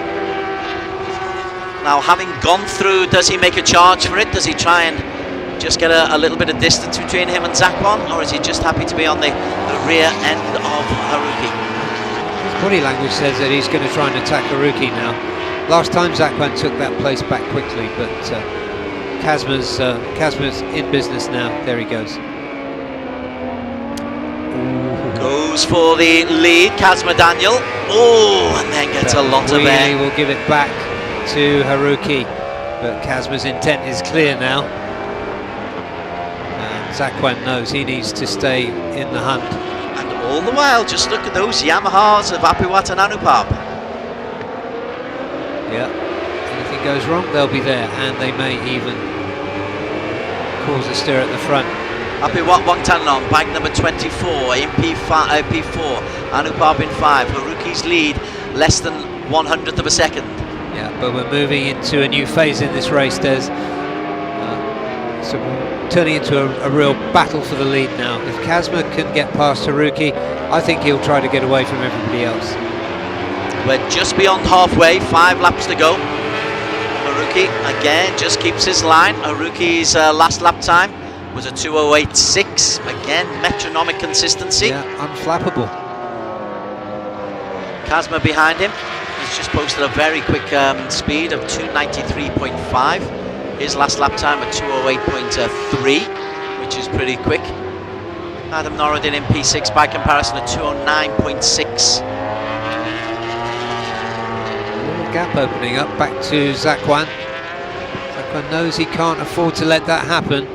The championship leader after round 1. So he's going to try and go with Kazma. But the heat is on now. Now then, Kazma has gone through on the inside, same corner. Corner number 9 going up the hill. Kazma Daniel is our new race leader with 4.5 laps to go. Now, is this the moment where he really tries to make a go for it?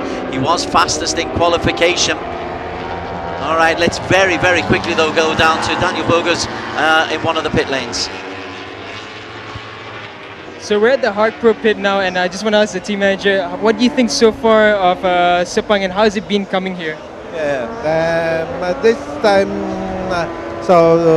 round 2, because of first time before last race, Buriram, and the Nongchi, and the first time challenge to ARRC, and this time looking for this race.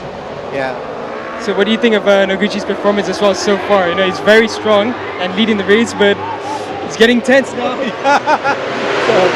It's so serious, so maybe some maybe it's a relaxed one, and very looking for. Thank you. Yeah. Thank you so much. Back to Barry and Des. Wasn't quite the reaction I was expecting, but there is the reaction. It's tense. Well, Haruki has fought back, and these two, and look at this, Apiwat has got ahead of Zakwan. So is Zakwan conserving tyres? Is he conserving energy, or is he going backwards? No, I think he's slipping back. All is not perfect on that on the CBR 1000 RRR. Oh, that was Haruki getting a little bit out of shape then. The bike goes very light as they go into that section where they have to change direction. That's where the physicality, the physical work for the riders really comes into play, because these are big beasts to look after. Yeah, you've got to throw them all over. You've got to be really strong. You've got to do the counter steering, and you've got to force all your weight down onto the front as well to stop that front wheel coming up.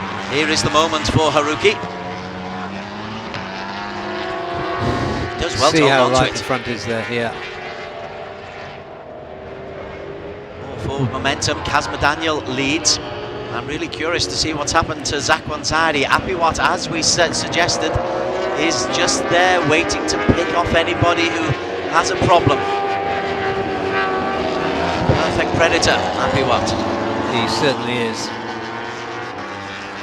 Yeah, very aggressive racer. His style is pretty smooth, but the aggression is something else from Apiwat. Zakwan just posted a 2:09, by some distance his worst lap.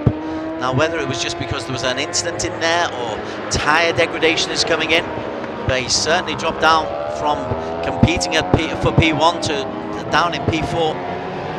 Kazma's run wide there going into turn 15. Let's see if he's got it back. So Kazma Daniel leads, 3 laps to go from Haruki Noguchi, from Apiwat Wangtan and Zakwan Zaidi. 0.7 of a second between Kazma and Zakwan. Anupab is a further half a second down. Adam Norridin 7 seconds beyond them. Zakwan challenging Apiwat for 3rd place as well, so Perhaps he's coming back. Of course, Anupab all the while tracking them. Kazma's been in the lead now. This is his second full lap coming into the lead. Haruki Noguchi, who really impressed us in round number 1 with a P4 and a P3. It could, maybe should have been better, but he was bundled out on the last corner. Yeah, such a difficult track, especially at turn 12 at Buriram, but that was a phenomenal first appearance for Haruki, and this is another heroic performance in... Okay, let's go down to Daniel, who once again is in one of the garages. So I'm down here with the manager for the Yamaha Thailand racing team, and I want to ask you, so it's been a tough week so far because the Hondas are very strong in Sepang. Have you guys had to make many changes for the Sepang circuit? Yes. It's been a long time we did not come here, so it's quite tough for us to find the grip for the bike. But we are step by step today, and also Apiwat is very well performed today. Also Anupab as well today. So we think we have a good performance. Yeah, they look like they're really on song. And do you think Apiwat's going to have the edge to be able to try and contest for the victory with 3 laps remaining? Yes, we think the both 5 districts have a chance, similar one. So we have the 2 Thai riders here. So we hope we will have the podium. Thank you so much and good luck. Thank you, Daniel. Yes, Apiwat Wongtananon got himself temporarily up into P2. What's his drive coming out of corner 15 all about? Well, that is just being bullied by Haruki Noguchi. That's a taste of his own medicine. Apiwat knows that game very well, but that was a very tough move by Haruki Noguchi. Then Apiwat goes on the inside. Is the switchback good from Haruki? The answer is no. So Haruki Noguchi, having been in the lead for best part of half this race, suddenly now finds himself in P3. Kazma Daniel's lead is close to 1 second, which on a superbike, on a ASB 1000, that's a big lead to have. Yeah, and I think the riders behind, especially Apiwat and Haruki, are kind of handing it to him by holding each other up. But I think Kazma is capable of just stretching away now for the rest of this race. Zakwan Zaidi, meantime, hasn't been able to make an impression on P4. In fact, Zakwan's under pressure from Anupab Samun. So the differential between Kazma and Haruki is just under a second. And then from Apiwat in 4 to Zakwan, it's about 7/10 of a second. Yeah. So unless Zakwan does something pretty miraculous, Zakwan could be off the podium today. Yeah, it's disappointing for Zakwan, having been so strong all the way through and only just missing out on pole position. But you can see his bike moving around there. I wonder if it is size. That's a very powerful machine, the Honda. So maybe it has just munched up those tyres a bit too much. Mediums, was he medium compound on both? The hard compound strategy seems to be working for Kazma Daniel.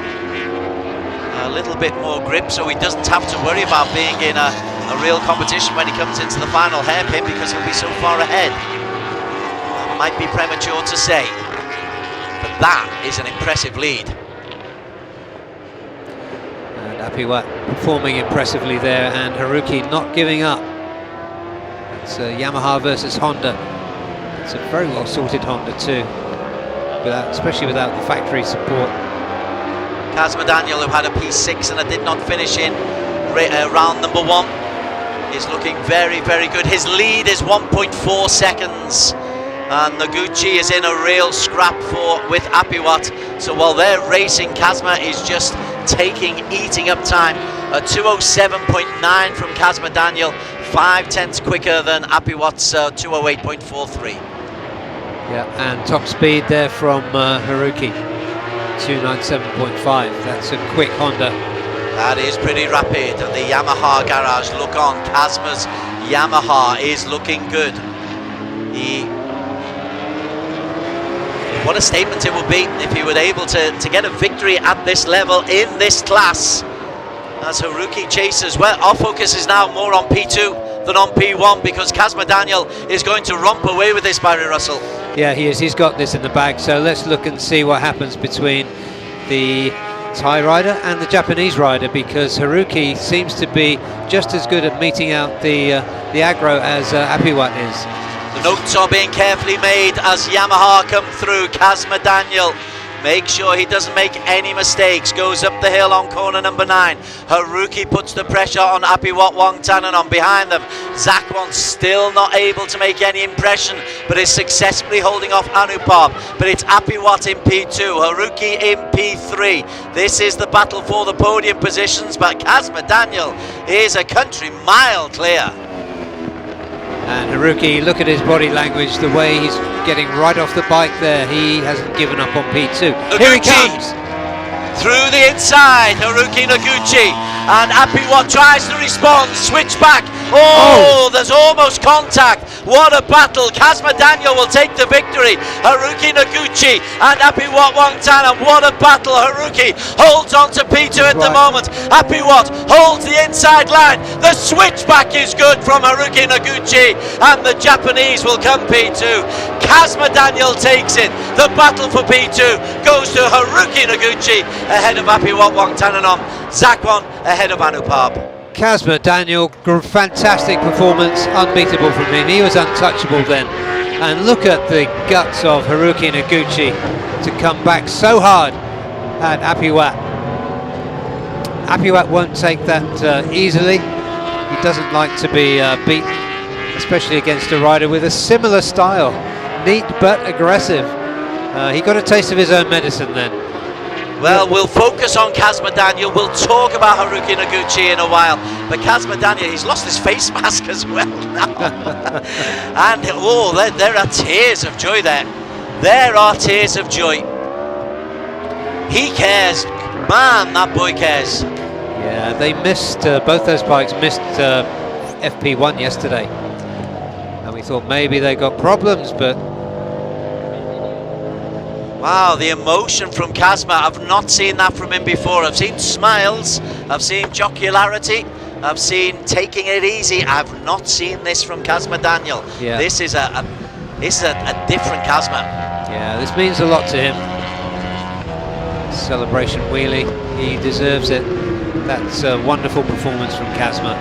And again, you get the feeling that you've seen a rider just take a little step up in their career with that result. Exactly that. Kazma Daniel, Yamaha Gem Blue Racing Team ASEAN, takes it by 2.5 seconds from Haruki Noguchi, who's just 2/10 quicker than Apiwat Wangtanan.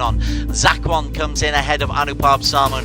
Adam Noradin, that's a nice P6 riding on his own. Gary Salim 35 seconds off the pace. TG Alberto will be happy with a P8 pushing Gary Salim. Ahmed Daniel Heikel on debut, finishing 52. Pasowik got back on his bike and has finished, so we'll pick up 6 points for P10, but no finish, no points for either Yuki Ito or Aslan Shah Kamruzaman.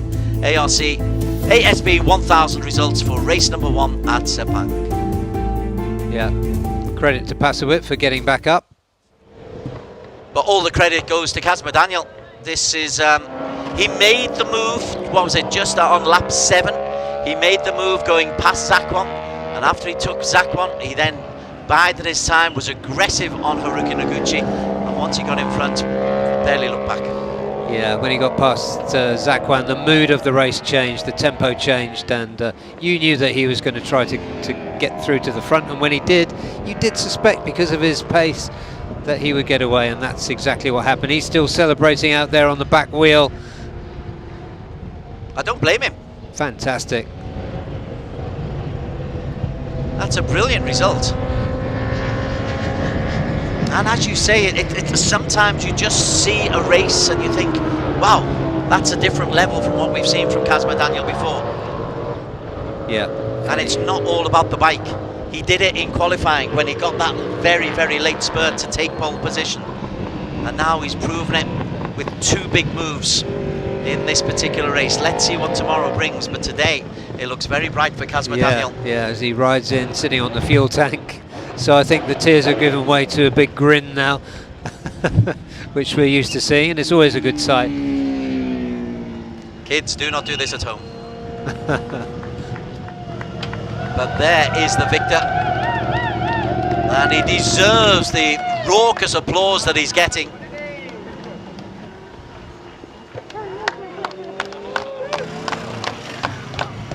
That's it. Let it all come out. You did it.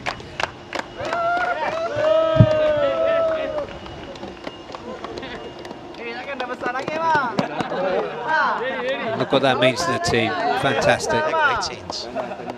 Big smiles there from the Olin's technician that's been working with him too. That's Byron. It's his father, I believe. Well done, son. Proud of you. What son doesn't want to hear that from his dad?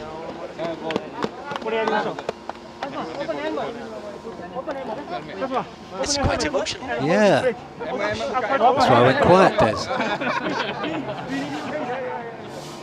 In the meantime, another really solid performance, better than solid, entertaining performance from Haruki Noguchi.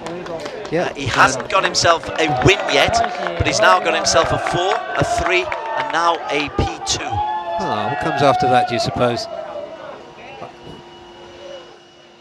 But yeah, that's such a good result for him.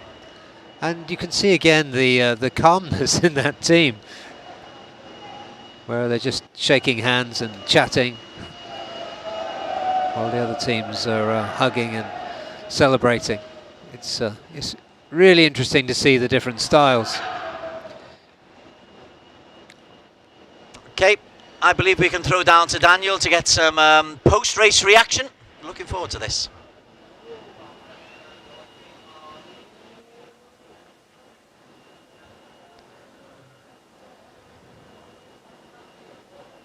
With Apiwat Wangtananon. So Apiwat, it was really a difficult race, a lot of battles, and it was really hot. How was that race, especially in the last lap for you?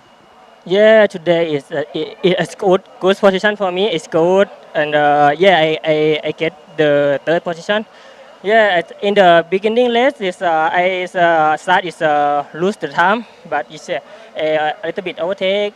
It's in the front group, but it's the middle race difficult to front group. But yeah, everybody I think is the same. Yeah, it's control the bike. Yeah, it's the fight to Haruki. Yeah, it's a fantastic stage for me. Yeah, tomorrow I hope to be better, but I hope to get podium again. Congratulations, Apiwat. And we're going to head to second place with Haruki Noguchi. So Haruki, what an aggressive start it was. You led for a lot of the race. And then at the last lap, it was an amazing overtaking battle with Apiwat. What was going through your mind throughout that entire last lap? In last lap, I tried to overtake the Apiwat, but for my bike and Yamaha bike is different. It's a fast point, so I decided to when I overtake point. So finally, I come back to second position. So I'm very happy. Congratulations, Haruki. And now for the race winner for race 1 in the ASB 1000 category. We'll wait for him to walk on over. It's none other than Kasma Daniel. Kasma, you did. Hey. How are you? Kasma, what a performance that was. It was a tough start though. You the front wheel popped up, but you had a masterclass near to the end of the race and you pulled away. How was the race planning for that? First of all, I want to say thank you to my amazing team because you see my bike was fantastic.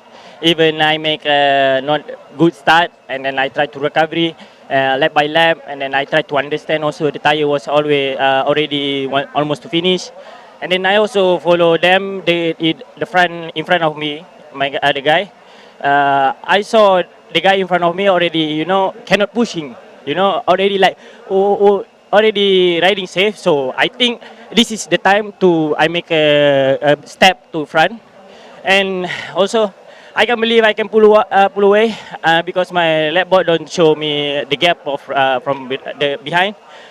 But alhamdulillah, syukur, and this is what we call rezeki yang tak diduga. Alhamdulillah, syukur, alhamdulillah.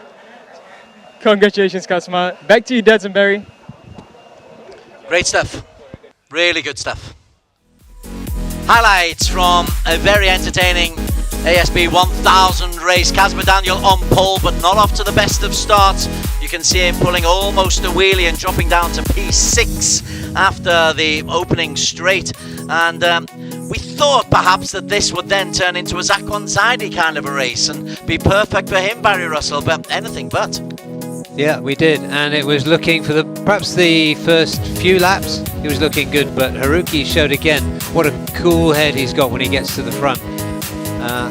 I was figuring at this point that Zakwan and Kazma were pretty happy with how things were going early in the race, but it was Kazma who changed things as later in the race. Yeah, he got past the Yamahas as Aslan Shah Kamrazaman's tough season carried on to be very, very difficult.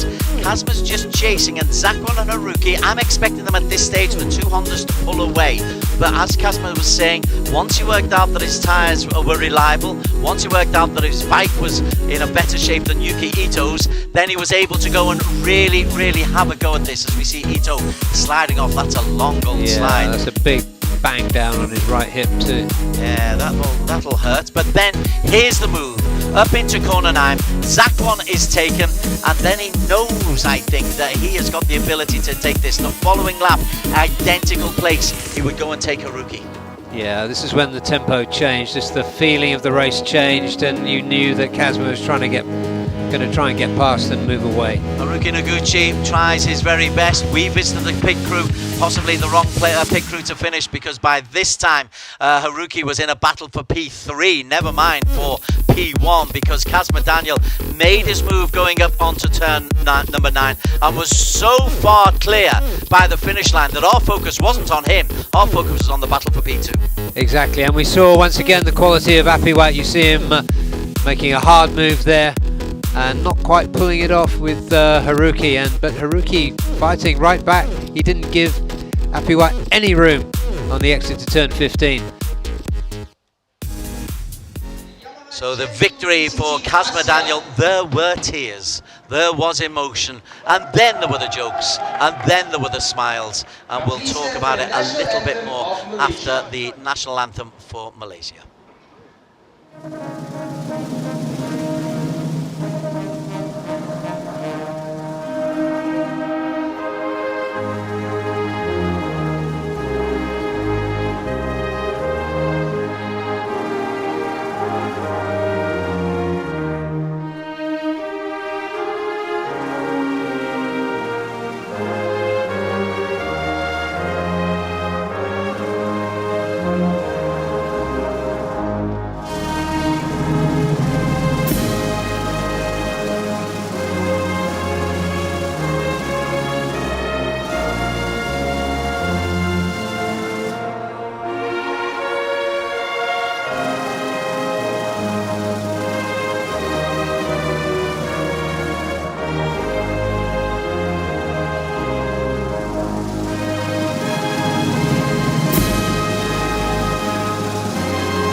He enjoyed that, Kazma. And now we would like to invite our distinguished He did. As you wisely pointed out there, the body language of Haruki Noguchi there on the podium.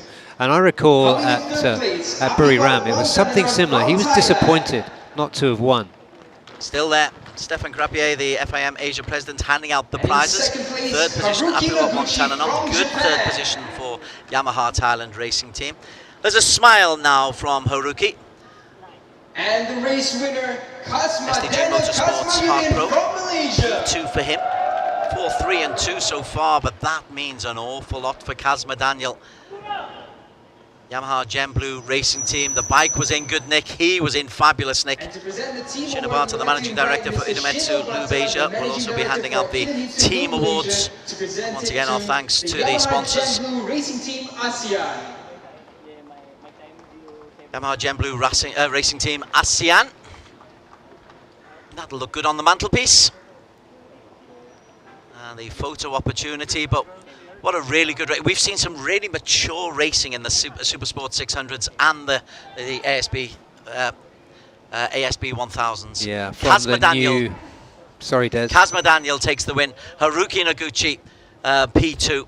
And Abiwat Wangtanan in P3. Yeah, as I was going to say, it's the mature rides from young riders. And that's the most exciting thing for those of us watching it. From a Malaysian point of view, even more exciting. Sure is. The next generation after Aslan Shah, who had a tough old time. He's such a showman, is Kazma Daniel. Take something seriously, son. Well, he took that race seriously. He certainly did. Zakwan, though, still holds on to the championship lead. 4 points clear of Apiwat, whose third place means that he has 54 points. Haruki Noguchi, he's right in this battle. This is a good championship. Anupab Sarmoon, 47. Kazma now has 35. Pasowit did well. Those points could be crucial, those 6 points at the end of the season. Adam Norridin on 28 points. Gary Salim off the pace a little bit for Honda Asia Dream Racing with Showa on 24. Titipong wasn't here for Access Plus Racing. Hopefully he'll be back for the next round. Yuki Ito crashed out, tough day. Aslan, tough day for him. TG Alberto will be delighted to get 8 points despite riding with a recently fixed shoulder. Ahmed Daniel Heikel picks up debut points. Okay, so quick thoughts from Barry Russell. It's been a long day, 5 good races, but some really mature racing. Yeah, mature racing, as we were just saying, from young riders, and that's my takeaway from this.